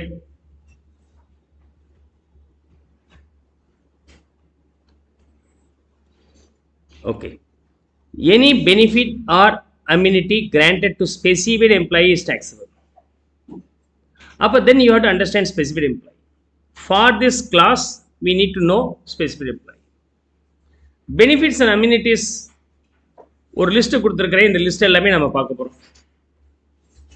Okay, these are the 7 lists we have. Okay, perquisites taxable only in the hands of specific employees என்னென்ன இருக்கு, like car provided, sweeper, gardener, watchman, personal attendant provided, gas, electricity, water supplied, and education facilities given, free or concessional tickets in the transport business la இருக்கிறவங்க, pick up and drop school இருந்து means office to இது போயிட்டு வர்றது, office to வீடு, medical facility and leave travel concession. These are the 7 will be taxable only for the specified employees. Okay, அப்போ 4ல என்ன வரும்? 4ல என்ன வரும்னா, any obligation of the employee விருப்பப்பட்டதை paid by employer அப்படின்னா அவன் கேட்டு எம்ப்ளாயர் கொடுத்துறாரு.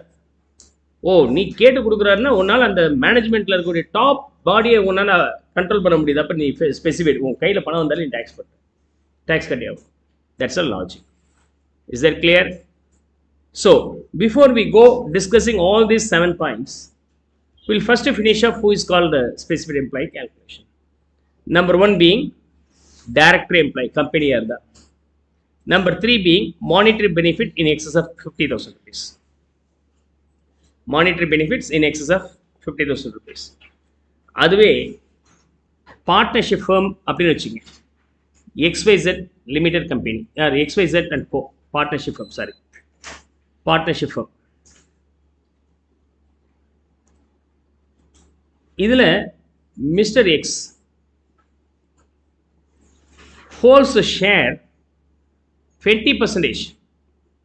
ஒன்று voting power more than or equal to 20%, or profit share more than or equal to 20%.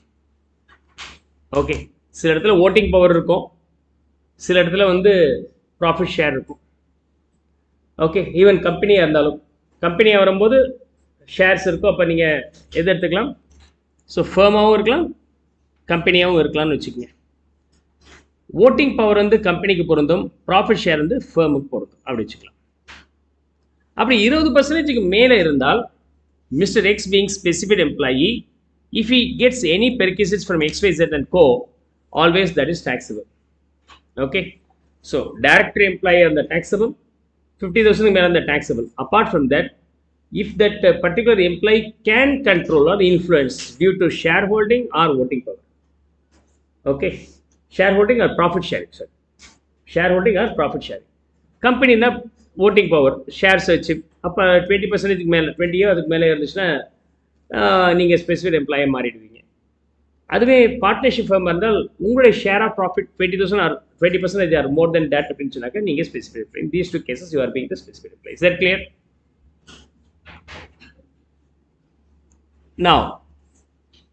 Now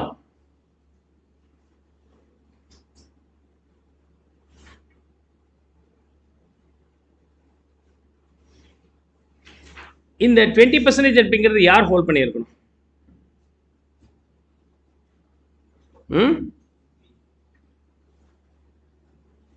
individually mister X hold பண்ணியிருக்கணும். Individually, clear? Individually mister X ஒரு 15%, Mrs X family ஒரு 10%, அப்போ 2 சேர்ந்து 25. அப்போ வந்துருச்சு சார்னா அப்போ வராது. He himself should possess more than 20%, not collectively. இப்படி ஹோல்டு பண்ணி வச்சிருக்கிறார் இல்லையா, அதுக்கு பேர் என்னன்னா சப்ஸ்டான்ஷியல் இன்ட்ரெஸ்ட் பேர். இதுக்கு பேர் என்னது? Substantial interest. Whenever we use the term substantial interest, automatically you have to understand these terms. We have this substantial interest application in another place also. Okay, clubbing chapter படிப்பீங்க substantial interest caseல. Okay, husband வந்து substantial interest உள்ள ஃபேர்மில் ஒய்ஃபுக்கு வேலை வாங்கி கொடுத்துருக்கிறார் without any qualification by fixing huge salary. என்ன காரணம்? அவருக்கு சப்ஸ்டான்ஷியல் 20% மேலே ஓட்டிங் இருக்குது, என் ஒய்ஃப் ஒழுங்காக வேலை கொடு, நான் சொல்கிறேன் சேலரி அப்படின்னு டிமாண்ட் பண்ணலாம். Is that okay? ஸோ இது மாதிரிலாம் நடக்க வாய்ப்புகள் இருக்குது. ஸோ ஏதோ ஒரு கம்பெனி போய் பார்த்தோம், எம்டி எப்போ வருவாங்க? எப்போயாச்சும் வருவாங்க. சேலரி எவ்வளோ? 48 லட்ச ரூபா மட்டுமே. மாதம் 4 லட்ச ரூபா கூட இல்லாமல் அவங்க கஷ்டப்படுவாங்கள்ல அப்படின்னா 4 லட்ச ரூபா சேலரி. அது மாதிரிலாம் இருக்குது. So if you are holding then you are allowing your spouse to work there for okay without any qualification தான் ஒன்றும் ப்ராப்ளம்.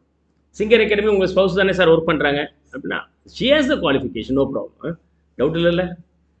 அப்புறம் நான் வந்து பேசுவேன் உங்கள்கிட்ட, உனக்கு தெரியுமா தெரியாது டவுட்டில் இருக்கிறாங்கப்பா பசங்க அப்படின்ட்டு இல்லை. So no issues there. So அதனால் this is the case you have to understand. Without qualification, spouse is employed there, then that income is clubbed with husband income. ஏன் சேலரியை சேர்த்துக்கணும்? ஏன் சார் எந்த சேலரி தானே, எனக்கு ஏற்கனவே டாக்ஸபிள் லிமிட்டுக்கு மேலே இருக்குது, அப்போ ஸ்பவுஸ் பேரில் போடு, அவங்களுக்கு எக்ஸம்ஷன் லிமிட் 7 லட்ச ரூபா வரைக்கும் என்ஜாய் பண்ணிக்கலாம் அப்படின்னு ஏமாற்ற வாய்ப்புகள் இருக்குது. உடனே ஸ்பவுஸ் பேரில் போடுவியா, ஆனால் அதை இன்கம்மை கன்சிடர் பண்ணி உன்னுடைய ஸ்லாப்பை சேர்த்து ஹையர் இன்கமுக்கு நீ டேக்ஸ் கட்டணும். அது clubbing will study that. There also we have the calculations called substantial interest. So we have the substantial interest applications wider. அதில் மெயினாக நம்ம இங்கே பார்த்து முடிச்சிடலாம். இங்கேயே நான் டீட்டெயில் சொல்லிடுறேன், அங்கே போகும்போது திரும்ப நான் என்ன சொல்லுவேன், சப்ஸ்டான்ஷியல் இன்ட்ரெஸ்ட் ஏற்கனவே பார்த்தல அப்படின்னு போவோம். சரிதான், ஓகே. திரும்பவும் நீங்கள் அப்போ மறக்காமல் இந்த முறை என்ன பண்ணுவோம், இதெல்லாம் சார் திரும்ப கேட்பார் அப்படின்னு சொல்லிட்டு ரிவைஸ் பண்ணிடுங்க. சப்ஸ்டான்ஷியல் இன்ட்ரெஸ்ட் கேஸ் கம்பெனியாக இருந்தால் 20% அதுக்கு மேலே, 20% அதுக்கு மேலே ஓட்டிங் ஷேர் ஹோல்டிங். பார்ட்னர்ஷிப் இருந்தால் 20% அதுக்கு மேலே ப்ராஃபிட் ஷேரிங் பவர் இருந்துச்சுன்னா சப்ஸ்டான்ஷியல் இன்ட்ரெஸ்ட் இருக்குன்னு அர்த்தம். தனிப்பட்ட முறையில் ஹோல்ட் பண்ணியிருக்கணும் அப்படின்னு சொன்னால் இந்த கேஸில் he is being the specified employee. He is being specified employee. Now, for an employee who has substantial interest in the employer company or employee firm. Employer company or employee firm. Is that okay? Now, for company, equity voting power is more than or equal to 20%. For firm, profit share is more than or equal to 20%. That's a substantial interest. Right. Note 2. Holding individually, not holding collectively by family. Family எல்லாமே சேர்த்து 20% இருக்கு எடுத்துக்கணுமா sir? அப்ப எடுத்துக்கூடாது. Okay, அப்ப எடுத்துக்கூடாது. தனியா இருக்கணும் இங்க. ஓகே. Now இந்த இடத்துல நீங்க நோட் பண்ண வேண்டிய பாயிண்ட் என்னன்னா, equity voting power. Beneficial equity voting power. You have to understand this. It is not a registered equity voting power. Beneficial equity voting power. For example, ABC have Hindu undivided family. ABC Hindu undivided family. Hindu undivided family. A being Karta. A being Karta. XYZ limited company. ABC Huff. Okay, கர்த்தாவுக்கு பணம் கொடுக்குறார். அதை வச்சு கர்த்தா share வாங்குறார். மோர் தென் 20% வாங்கிட்டார். இப்போ இந்த share யார் பேர்ல இருக்கு? கர்த்தா பேர்ல இருக்கு. கர்த்தா யாரு? Registered owner. ரெஜிஸ்டர்ட்னா யார் பேர்ல இருக்கோ அவர் தான் ரெஜிஸ்டர்டு ஓனர். ஓகே, வீடு யார் பேர்ல இருக்கு? உங்க வீட்டில், உங்க சொந்த வீடு இருந்தா, சொந்த வீடு இருந்தால் வீடு யார் பேர்ல இருக்கு? உங்க பேர்ல இல்லை, உங்க அப்பா பேர்ல இருக்கு. ஆனால் அனுபவிக்கிறதெல்லாம் நீங்க தான். அவர் வெளியே தான் இருப்பார். அப்படியே உல்ட்டா சார், நாங்கள் கூட வெளியே தான் சார் இருப்போம்.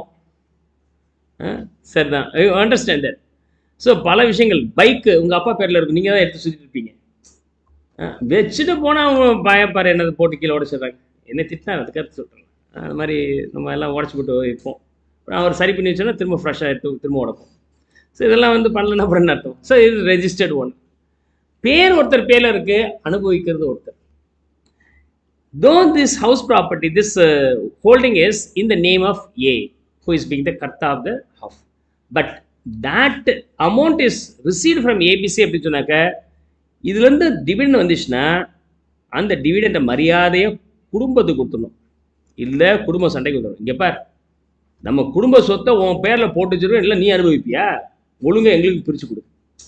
இது ரைட்ஸ் இருக்குப்பா. நீங்கள் உங்கள் அப்பா கிட்ட போய் கேட்கலாம், இன்றைக்கே கூட கேட்கலாம், ஒன்றும் பிரச்சனை இல்லை. ஏன்னா you get the right by birth, இல்லையா? என்னது மிக்தாக்ஷாரா ஸ்கீம். ஹஃப்ல வந்து மிக்தாக்ஷாரா, தயாபாகா ரெண்டு இருக்கு, சரிதானே? So as per the Mitakshara Mitra அப்படின்னு சொல்லி நடத்துனீங்களா சார் நீங்கள்? நல்ல வேலை. என்ன அப்படியே முறைச்சி பார்க்குறப்ப எனக்கு பயமாக இருக்குது. So Dayabhaga will be applicable in where? Assam and West Bengal. Rest of the places, rest of India, we have Mithakshara. So இப்போ ஏன் பேரில் போட்டோம்னா எல்லா சொத்தும் எந்த அவர் அனுபவிச்சா குடும்பத்தில் தகராறு பண்ணுவோம். நான்லாம் சம்பாதிச்சு போட்டிருக்கிறேன், அந்த அமௌண்ட்டெல்லாம் வச்சு நீ வாங்கினேன், அதனால் அதுலேருந்து வந்த ஷேருக்கு டிவிடெண்ட்டை ஒழுங்காக குடும்பத்தை கொடு, எங்களுக்கெல்லாம் பிரித்து கொடு, நீ மட்டும் வச்சுக்கூடாது. அப்படின்னா என் பேரில் இருந்தாலும் என்னால் அனுபவிக்க முடியாது. அதை யார் அனுபவிக்கிறார்? ஏபிசி. அப்போ ஏபிசி தான் பெனிஃபிஷியல் ஓனர். கர்த்தா தனிப்பட்ட முறையில் XYZ லிமிடெட் கம்பெனியில் சர்வ் பண்ணுறார், எம்ப்ளாய்மெண்ட்டில் இருக்கிறார், சர்வீஸ் பண்ணுறார். ஓகே, அதுக்கு சேலரி வாங்குறார். ஓகே, சேலரி வாங்கினார்னா now the question is, will he be considered as a specified employee? Salary எவ்வளோ இருக்குது? Less than 50,000 rupees. அப்படின்னா சேலரி 50,000 இருக்குது, இல்லை. ஷேர் ஹோல்டிங் இருக்கே சார், ஷேர் ஹோல்டிங்கில் அவர் ரெஜிஸ்டர் ஓனர்ப்பா, அவர் என்ஜாய் பண்ணுறதுக்கு ரைட்ஸே இல்லை, ஜஸ்ட் கார்டியன். குடும்பத்தில் இருக்கவங்க எடுத்துகிட்டு போயிடுவாங்க, மிச்சம் இருந்தால் வச்சுக்கலாம், சரி தானே? ஸோ ஹீஸ் ஆஃப்டர் ஆல் ஏ கார்டியன். அப்போ பெனிஃபிஷியல் ஓனராக இருந்தால் மட்டும்தான் இந்த சப்ஸ்டான்ஷியல் இன்ட்ரெஸ்ட்ங்கிற கான்செப்ட் பொருந்தும். But if he is being the only registered owner, skip it. Now note 1, holding shares by A Karta of Huff, இதுதான் நான் இப்போ பேசினேன், which was funded by Huff and dividend is also transferred to Huff. Fund வந்து ABC கொடுத்துருக்கு, இதுலேருந்து வரக்கூடிய டிவிடெண்டும் HUF கொடுத்துட்டார், தன்னுடைய சொத்து இல்லை. Here A is registered owner, HUF is the beneficial owner. So HUF தான் பெனிஃபிஷியல் ஓனரே ஒழிய ஏ பெனிஃபிஷியல் ஓனர் கிடையாது. சப்ஸ்டான்ஷியல் இன்ட்ரெஸ்ட்டாக இருக்கணும்னு சொன்னால் அவர் யாராக இருக்கணும், பெனிஃபிஷியல் ஓனராக இருக்கணும். இங்கே வந்து மேர்லி ரெஜிஸ்டர்ட் ஓனர் தான். Hence A does not have substantial interest. A does not have substantial interest. On satisfaction of the three conditions, we will finalize whether that employee is a specified employee or non-specified employee. One is direct employee, the posting.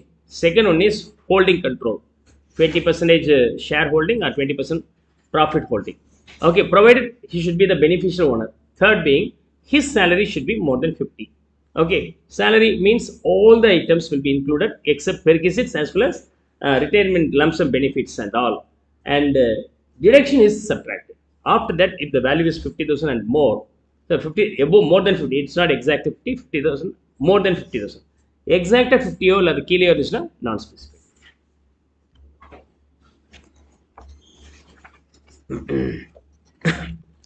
இதோட application தான் நம்ம இங்கே பார்த்தோம். இது எல்லாமே one after one நம்ம பார்க்க போகிறோம். எல்லா விஷயத்தையும் நம்ம ஒன் ஆஃப்டர் ஒன் பார்க்க போகிறோம். So that you will B master with this. I think I may try to finish off point number 1, 2, 3 here by today itself. Okay, 4, 5, 6, 7 and all will finish up in the next class, right? So 3 இன்னைக்கு முடிச்சிட முடியும்னு நினைக்கிறேன். அதுக்கு முன்னாடி specific employee கால்குலேஷனுக்கு ஒரு illustration அதை பார்த்துட்டு அதுக்கப்புறம் இந்த 3 விஷயத்தை நம்ம பார்க்கலாம்.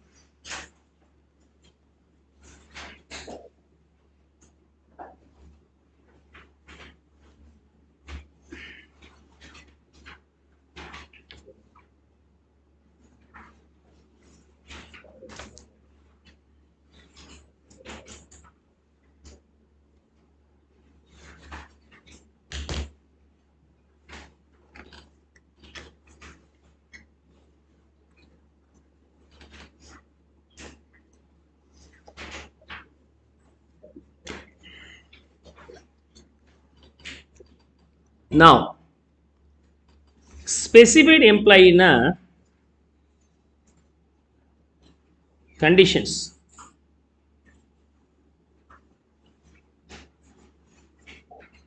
Number 1, director employee. Number 2, substantial interest, beneficial owner. Number 3, monetary benefits. Monetary benefits above 50,000.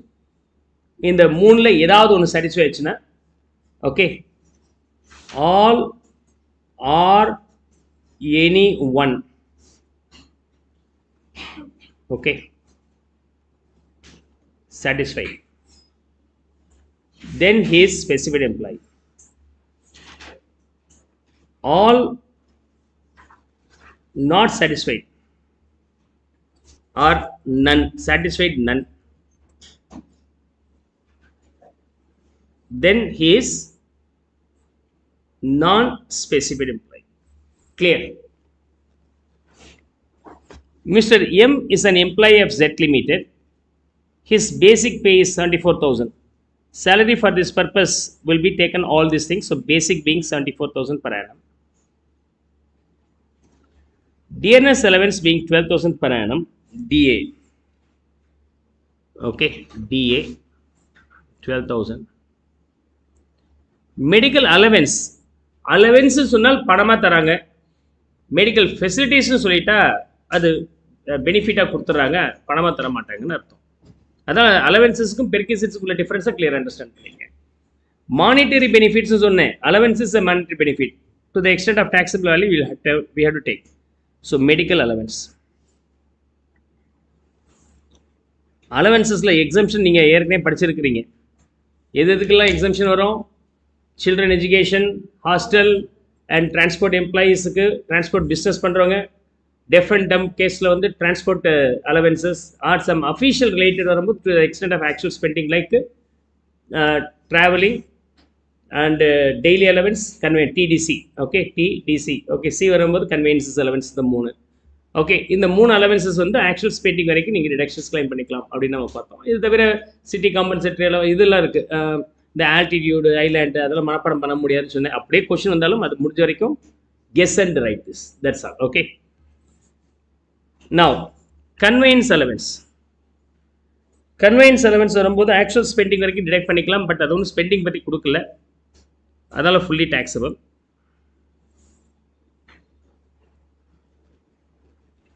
6,000.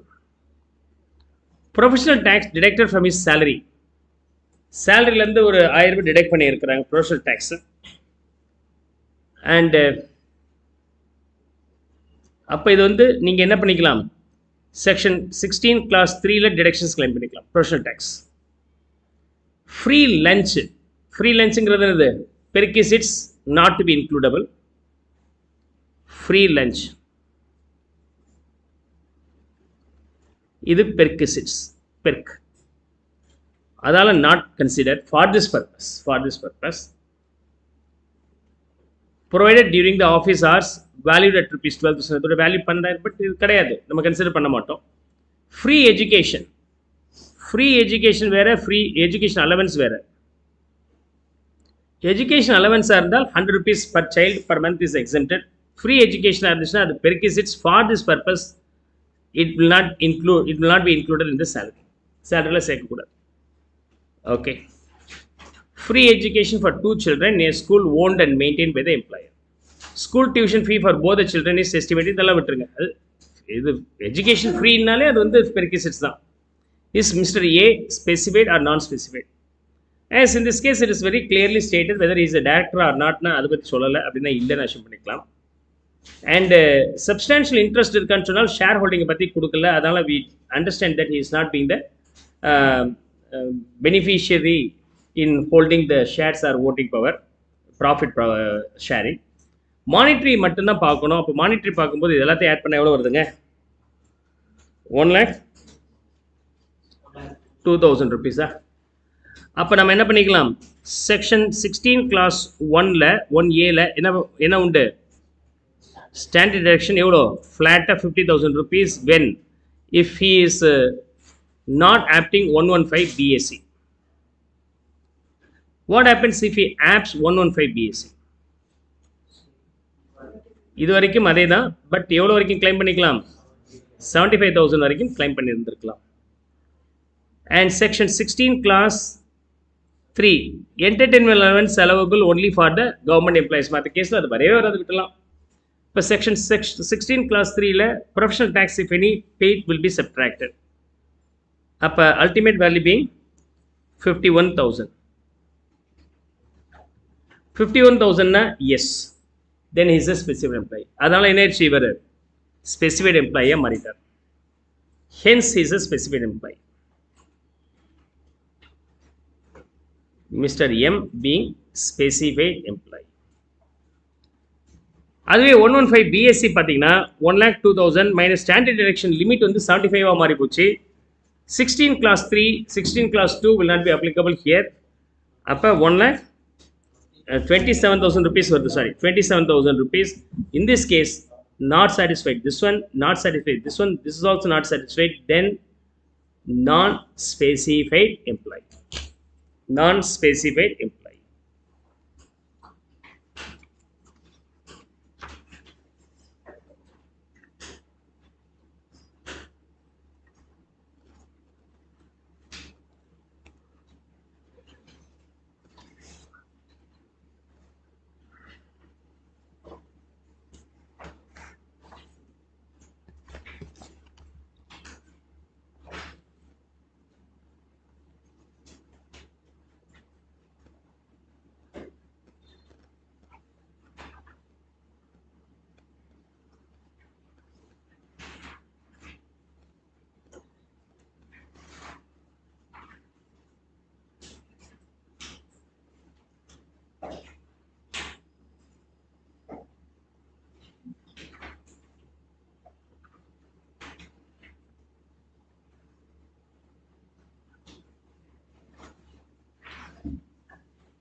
Now we'll move on to the next one. Clear?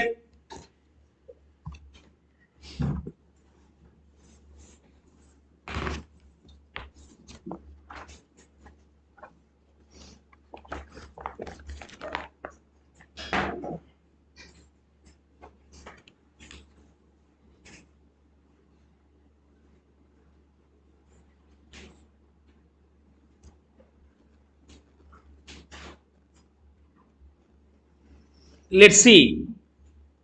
Online students, come on, text me.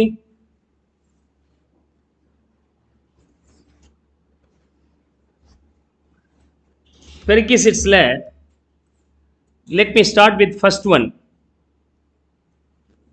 Motor car, other automotives. But motor car மட்டும் தெரிஞ்சிட்டா போதுமானது, others not required. Okay. In the motor car owned by employer இருந்தால் specified employee மட்டும் taxable. Okay, owned by employer. Car employee own பண்ணியிருந்தால் it is taxable for both, all the employees. Okay, let's start. We'll start with the valuation of car.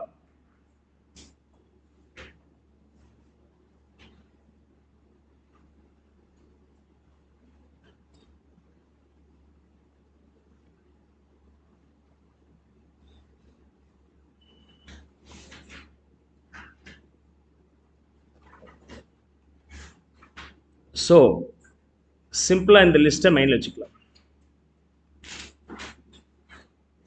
Clear? Now, car owned by whom? Car owned by, எல்லாத்தையும் நான் explain பண்றேன். Car owned by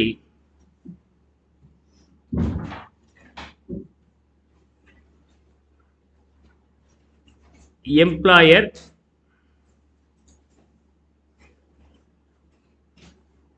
employee ரெண்டு angle பார்க்கலாம். Employee own பண்ணியிருந்தால்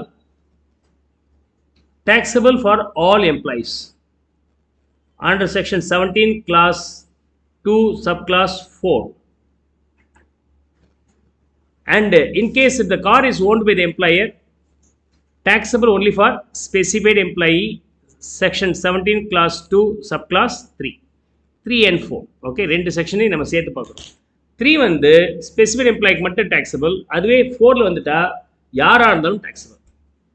அப்போ காரில் வரும்போது 3 படி ஸ்பெசிஃபைட் எம்ப்ளாய்க்கு மட்டும் taxableஆக இருந்தால் என்ன கண்டிஷன்ஸ் இருக்குன்னா, கார் வந்து எம்ப்ளாயர் கிட்ட வரும். எம்ப்ளாயி கிட்ட ஒன்றுமே இல்லை சார், நான் கஷ்டப்படுறோம் சார், நீங்கள் தான் ஏதோ பார்த்து கொடுத்துருக்குறீங்க, உங்கள் பிஸ்னஸ்க்காக நான் ஒர்க் பண்ணியிருக்கிறேன், அதனால் அப்படின்னு சொல்லிட்டிங்கன்னா எக்ஸம்ஷன். ஓகே, ஸோ அதே கார் அவரே ஓன் பண்ணியிருக்காரு, கார் வச்சுக்கிற அளவுக்கு இருக்கா, அப்போ டேக்ஸ் கிட்ட. ஸோ அப்போ மைண்டில் வச்சுக்கோ, ஈஸியாக. Is that clear? இப்போ அந்த எம்ப்ளாயர் கொடுக்குற காரை எதுக்கு யூஸ் பண்ண போறீங்க? கம்ப்ளீட்டாக ஆஃபீஸுக்கு யூஸ் பண்ணுறாரு. அப்போ இது பெர்கிசிட்ஸே கிடையாது, exempt. Full and full official பர்பஸ்க்கு யூஸ் பண்ணியிருந்தால் nothing is taxable. Point 1, that's all. First point over. Full and full personal பர்பஸ்க்கு யூஸ் பண்ணியிருந்தால் ஃபுல்லாக taxable. சொல்லுங்க, கெஸ் பண்ணுங்க. கார் இருக்கணும்னா என்னென்ன செலவாகும்? கார் டெப்ரிசியேஷன் ஆகும், அதுக்கு ஒரு value. Maintenance, car repairs, fuel, oil, running cost. அதுக்கப்புறம் டிரைவர் வேணுமா இல்லையா? Driver cost, chauffeur. Okay, chauffeur, டிரைவருக்கு பேர் சாஃபர். சொல்லுங்க, ஒவ்வொன்றுக்கு வேல்யூ கொடுக்கலாமா? இந்த மூணுத்தையும் எம்ப்ளாயர் கொடுக்குறாருன்னு வச்சுங்க. மூணுத்தையும் எம்ப்ளாயர், இங்கே பார், கார் கொடுத்துட்றேன், பெட்ரோலுக்கு பைசா கொடுத்துட்றேன், டிரைவர் நானே போட்டு கொடுத்துட்றேன், ஒரு பைசா நீ செலவு பண்ண வேண்டாம். அப்போ என்ன ஆக்சுவல் செலவு இருக்கோ ஃபுல்லாக taxable. என்ன ஆக்சுவல் செலவு இருக்கோ ஃபுல்லி taxable. ஓகே, காருக்கு எவ்வளோ எடுத்துக்கலாம்? பெட்ரோலுக்கு 5000 ரூபாய் செலவாச்சு கொடுத்துட்டேன், பில்லில் சேர்த்துட்டேன். டிரைவருக்கு ஒரு 10,000 சேலரி ஆட் பண்ணிக்கிறேன். காருக்கு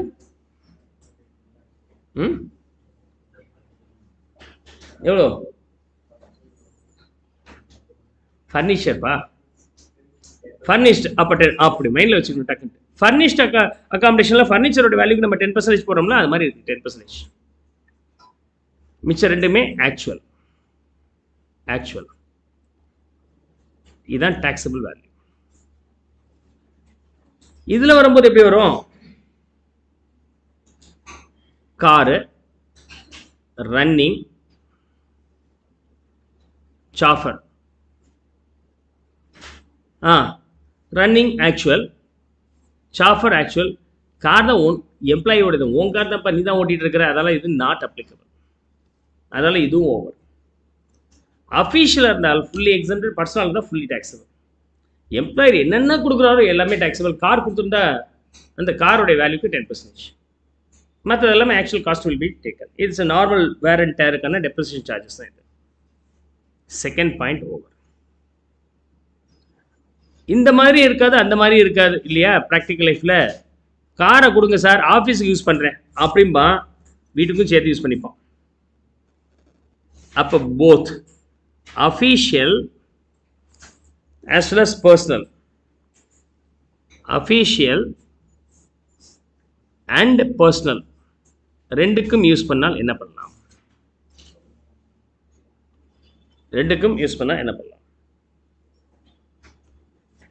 Now இதுல ரெண்டு பார்ட்டா பிரிக்கிறேன். எக்ஸ்பென்சஸ் யார் மீட் அவுட் பண்றா?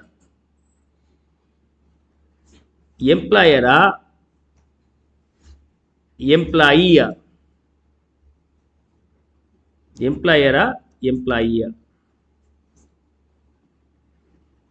கார் கொடுத்துட்றேன்,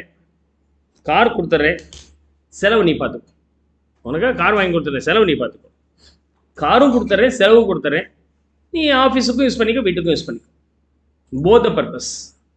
அப்படி வரும்போது காருக்கு ஒரு வேல்யூ அண்டு அந்த செலவுக்கு ஒரு வேல்யூ, டிரைவர் இருந்தால் அதுக்கு ஒரு வேல்யூ, மூணும் ஆட் பண்ணோம்.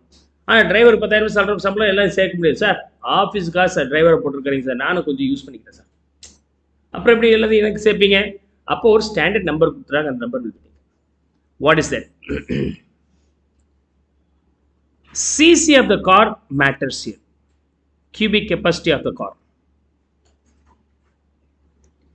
If the cc of the car is less than or equal to 1.6 liters cubic capacity, காரோட ஸ்பீட், அதோட கெப்பாசிட்டி 1.6 அது கீழே இருந்துச்சுன்னா 1800, மோர் தென் 1.6 லிட்டர்ஸ் கெப்பாசிட்டியாக இருந்துச்சுன்னா 2400.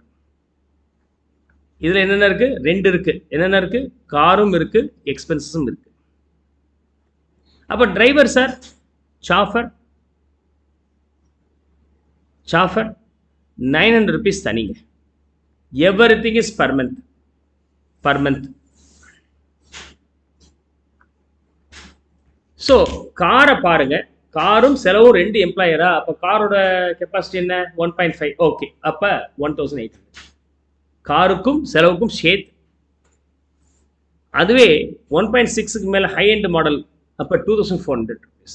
டிரைவர் கொடுத்துருக்குறாங்க சார், அப்போ அது 900 rupees per month சேர்த்துக்கு. எத்தனை மாதம் கொடுத்தாங்களோ அது மாதம் சேர்த்துக்கு. சார் கார் கொடுத்தார், டிரைவர் கொடுத்தார், ஆனால் செலவு நானே பண்ணிக்கிட்டேன். அப்போ அதில் செலவுக்குரியது மட்டும் நம்ம ரிமூவ் பண்ண முடியாது. அந்த நம்பர் எப்படி இருக்கும்? யூஸ்வலாக இதில் ஒரு 1/3 மாதிரி இருக்குன்னு வச்சுங்களேன். 600 rupees per month. இது 1/3 போட்டால் சரியாக வராது, அதான் 900. சும்மா மைண்டில் வச்சுக்கிறதுக்கு சொல்கிறேன். 900 per month. சாஃபர் டிரைவர் கொடுத்தா அதில் ஒன்றும் பிரச்சனை இல்லை, அதே தான் டிரைவருக்கு, அதே தான். அப்போ இதுலேருந்து என்ன தெரியுது? இதில் நமக்கு காரும் எக்ஸ்பென்சஸும் சேர்ந்துருக்கு. இதில் நமக்கு என்ன இருக்கு? கார் மட்டும் இருக்க வாய்ப்பு இல்லை. கார் மட்டும்னா வேல்யூ கம்மி. டிரைவருக்கு தனி, டிரைவர் இருந்தால் 900 தனி per month. ஸோ வேல்யூ எவ்வளோ? 1800, 2400. 1800, 2400. 1.6 cc ஆர் லெஸ் 1000. அப்போ 1800. 1.6க்கு மேலே இருந்துச்சுன்னா 2400. கார் கொடுத்துற செலவு நீ பார்த்துக்கோ அப்படின்னு சொன்னாக்க 600 and 900. சாஃபருக்கு தனியாக 900 rupees. Right. Now, employee owned காராக இருந்தால் என்ன சார் பண்ணலாம்? எம்ப்ளாயி கார் உங்களுது. அப்போ எம்ப்ளாயர் என்ன சொல்லுவார்? வண்டி ஓட்டிக்கப்பா, வண்டியோட மெயின்டெனன்ஸு டிரைவர் எல்லாம் நான் பார்த்துக்கிறேன், நீ ஆஃபீஸுக்கும் யூஸ் பண்ணிக்கோ, இதுக்கு காரை என்கிட்ட கேட்காத என்னால் வாங்கி தர முடியாது, ஓட்ட கார் தான் யூஸ் பண்ணிக்கோ, பெட்ரோல் போட்டுக்கோ, ரிப்பேர் இருந்தால் பார்த்துக்கோ, டிரைவருக்கு போட்டுக்கோ, எல்லாத்தையும் போட்டுக்கோ, நான் ஒரு அமௌண்ட் தரேன். The amount given by employer, amount by employer, okay, amount given by employer minus what? Minus what? This will be subtracted. Balance is taxable value. Balance is taxable value. This will be அப்படிங்கறத நம்ம என்ன பண்ணிக்கலாம், டீடைலா எழுதலாம். என்னது? if cc of the car less than or equal to 1.6 liter or the 1800, more than 1.6 liter or the 2400 per month, and chauffeur இருந்தால் chauffeur-க்கு ஒரு 900 rupees per month பேசிஸ்ல.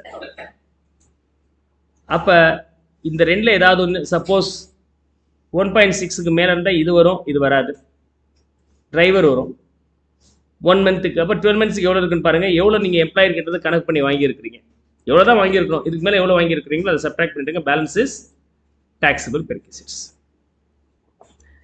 Let's now go for அஃபீஷியலாக இருந்தால்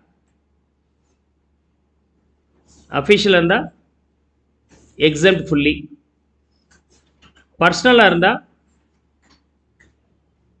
taxable fully, car, maintenance, driver, காருக்கு 10%, maintenance fully taxable, driver fully taxable, provided car employer ஓன்டாக இருந்தால் taxable for specified employee, employee owned இருந்தால் all categories of employees are subject to taxability. இது அவ்வளோதான். நீங்கள் தெரிஞ்சிக்க வேண்டியது போத் கேஸில் டீட்டெயிலாக பார்க்கணும். போத் அது ரெண்டு பார்த்தா பிரிங்க. ஒன்று எம்ப்ளாயர் ஓன்டு, இன்னொன்று employee owned. Car owned by employee, சும்மா இந்த மாதிரி எம்ப்ளாயர் ஓன்டு கார். யூஸ்வலாக படித்து முடிச்ச பிறகு இந்த மாதிரி என்ன தெரியுமோ அதை எழுதியிருக்கு. இந்த மாதிரி பைஹார்ட் பண்ணதை எழுதி பார்த்து திரும்ப கரெக்ட் பண்ணி சின்னதாக வந்துடும் பாருங்க. ஃபஸ்ட்டு டீட்டெயிலாக எழுதுறேன், இதை தேவைப்படுச்சப்ப. அதுக்கப்புறம் எனக்கு மனசில் நின்னா போதும் அப்படிங்கும்போது இந்த மாதிரி ஷார்ட்கட்டில் பண்ணிடுறேன். So do practice. அப்போ எம்ப்ளாயர் ஓண்டாக இருக்கும்போது CC of car less then or equal to 1.6, expenses also by employer or expenses by employee. 1.6 இருக்கும்போது 1800 சார், செலவு நான் பார்த்துட்டேன் சார், அப்படியா, ஒரு 600. 1.6க்கு மேலே இருந்தால் எக்ஸ்பென்சஸ் பை எம்ப்ளாயர் இருந்தால் 2400. எக்ஸ்பென்சஸ் எம்ப்ளாயி கொடுத்துற கார் மட்டும் தான் எம்ப்ளாயருடையது, அப்படியா 900. டிரைவர் இருக்கிறாரா? இல்லை, அப்போ விட்டுருங்க. டிரைவர் இருக்கிறாரா? இருந்தால் டிரைவருக்கு ஒரு amount, chauffeur 900 rupees in both the cases. This is what about the perquisites value per month basis. Okay. இதுவே எம்ப்ளாயி ஓன்டாக இருந்துச்சுன்னா என்ன அமௌண்ட் வந்துச்சு, ஆக்சுவல் அமௌண்ட் ரெக்கவர்ட்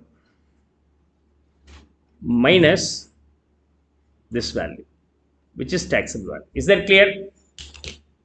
அவ்வளோதான். ஃபஸ்ட்டு டீட்டெயிலாக கொடுத்துருக்கேன். நெக்ஸ்ட்டு நம்ம கட் ஷார்ட் பண்ணும்போது சின்னதாக முடிஞ்சிச்சு பாருங்க. எதை நம்ம மனப்படம் பண்ண மறந்துடுமோ அதை மட்டும் திரும்ப திரும்ப பார்த்து பை ஹார்ட் பண்ணிக்கணும் அந்த சின்ன கண்டென்ட்டை. With that this one is over. Will see some illustrations in this. இதுக்கப்புறம் டொமஸ்டிக் சர்வெண்ட்ஸும் அம்யூனிட்டிஸ் கேஸ் எலக்ட்ரிசிட்டி வாட்டர் பார்த்துட்டோம்னா ஆல்மோஸ்ட் ஒரு முக்கியமான பார்ட் ஓவர் ஆயிடுது. By that time I will finish up today's lecture. So இன்னும் 2-3 விஷயங்கள் பார்த்துட்டோம்னா முடிஞ்சது. அப்படி பார்த்துட்டோம்னா நாளை கிளாஸில் மேக்ஸிமம் நாளானைக்கா அடுத்த கிளாஸில் வந்து மேக்ஸிமம் முடிச்சிருவேன்னு நினைக்கிறேன். யா இன்னொரு கிளாஸில் மேக்ஸிமம் முடிச்சிருவேன். இன்னைக்கு கிளாஸ் வந்து கரெக்டாக நம்ம ஸ்டார்ட் பண்ணியிருந்தோம்னா முடிஞ்சிருக்கோம். இன்றைக்கி வந்து சரியான traffic held up. Okay, I drove around 8 hours today. I started my driving by 7 o'clock in the morning, reached destination by around 1:15. அதுக்கப்புறம் அங்கே ஒரு பெரிய டிஸ்கஷன் ஒர்க்கெல்லாம் முடிச்சுட்டு திரும்ப வண்டியை ஸ்டார்ட் பண்ணேன்.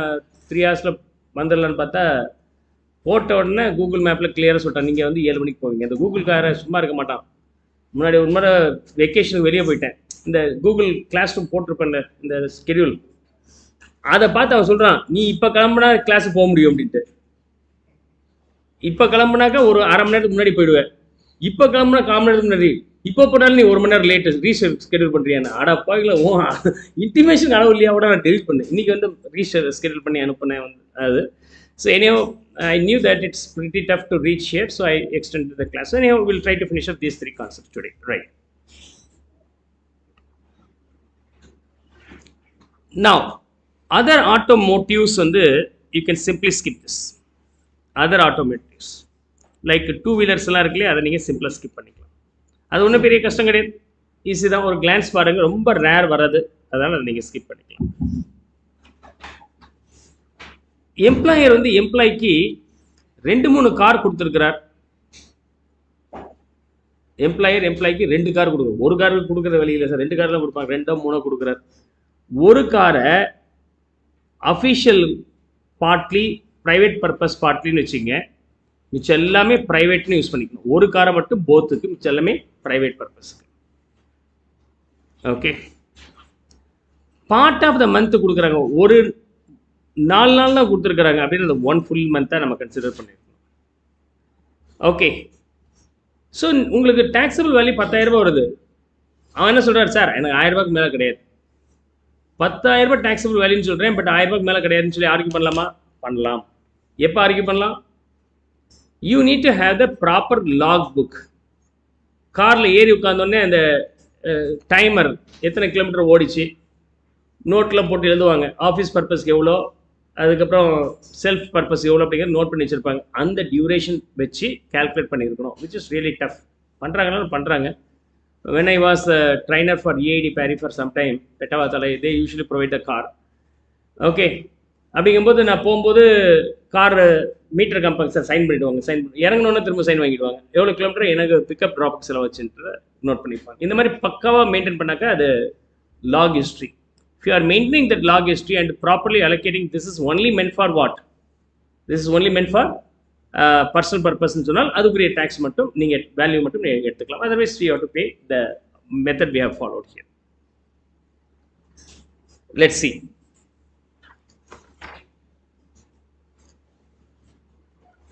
Mr. Rahim will see the illustration of this.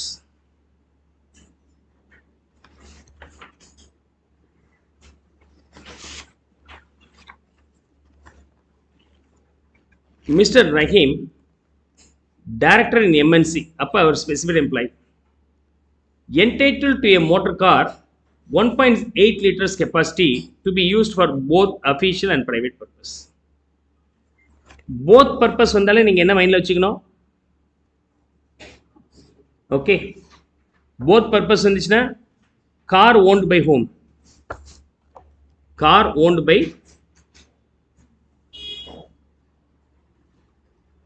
எம்ப்ளாயரா எம்ப்ளாயியா? எம்ப்ளாயரா இருந்தால் எக்ஸ்பென்சஸ் பை எம்ப்ளாயரா ஆர் எக்ஸ்பென்சஸ் பை எம்ப்ளாயியா? ஓகே, ஒவ்வொன்றுக்கும் தனித்தனி answer. Discuss the taxability of the perquisites if the car is owned by the employer. அப்போ இந்த கேஸ் வருது, இது கிடையாது.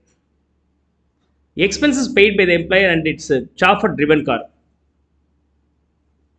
ஓகே, அப்போ expenses paid by employer, chauffeur driven car, சாஃபரும் கொடுத்துட்டாங்க. அப்போ இந்த ப்ரொவிஷன்ஸ் மைண்டில் வச்சுங்க.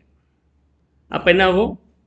1.8 லிட்டர்ஸ்க்கு மேலே இருக்குது அப்படின்னா as cc being more than 1.6 liter 2400 will be the value. Chauffeur driven car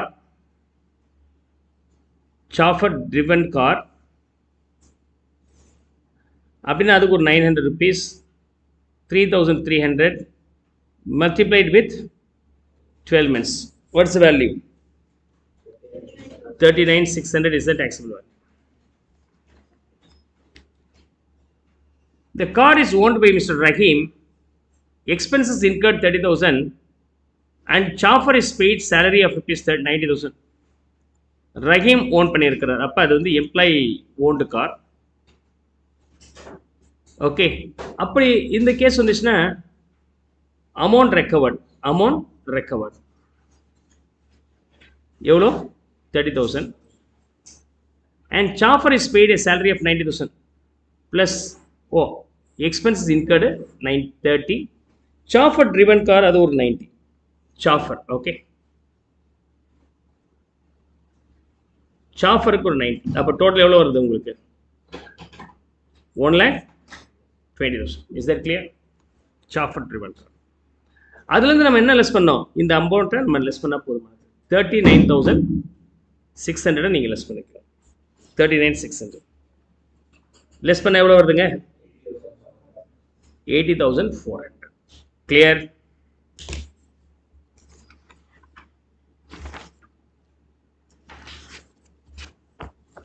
So anyhow that amenities and servant I will continue in the next class itself. We'll see. Okay.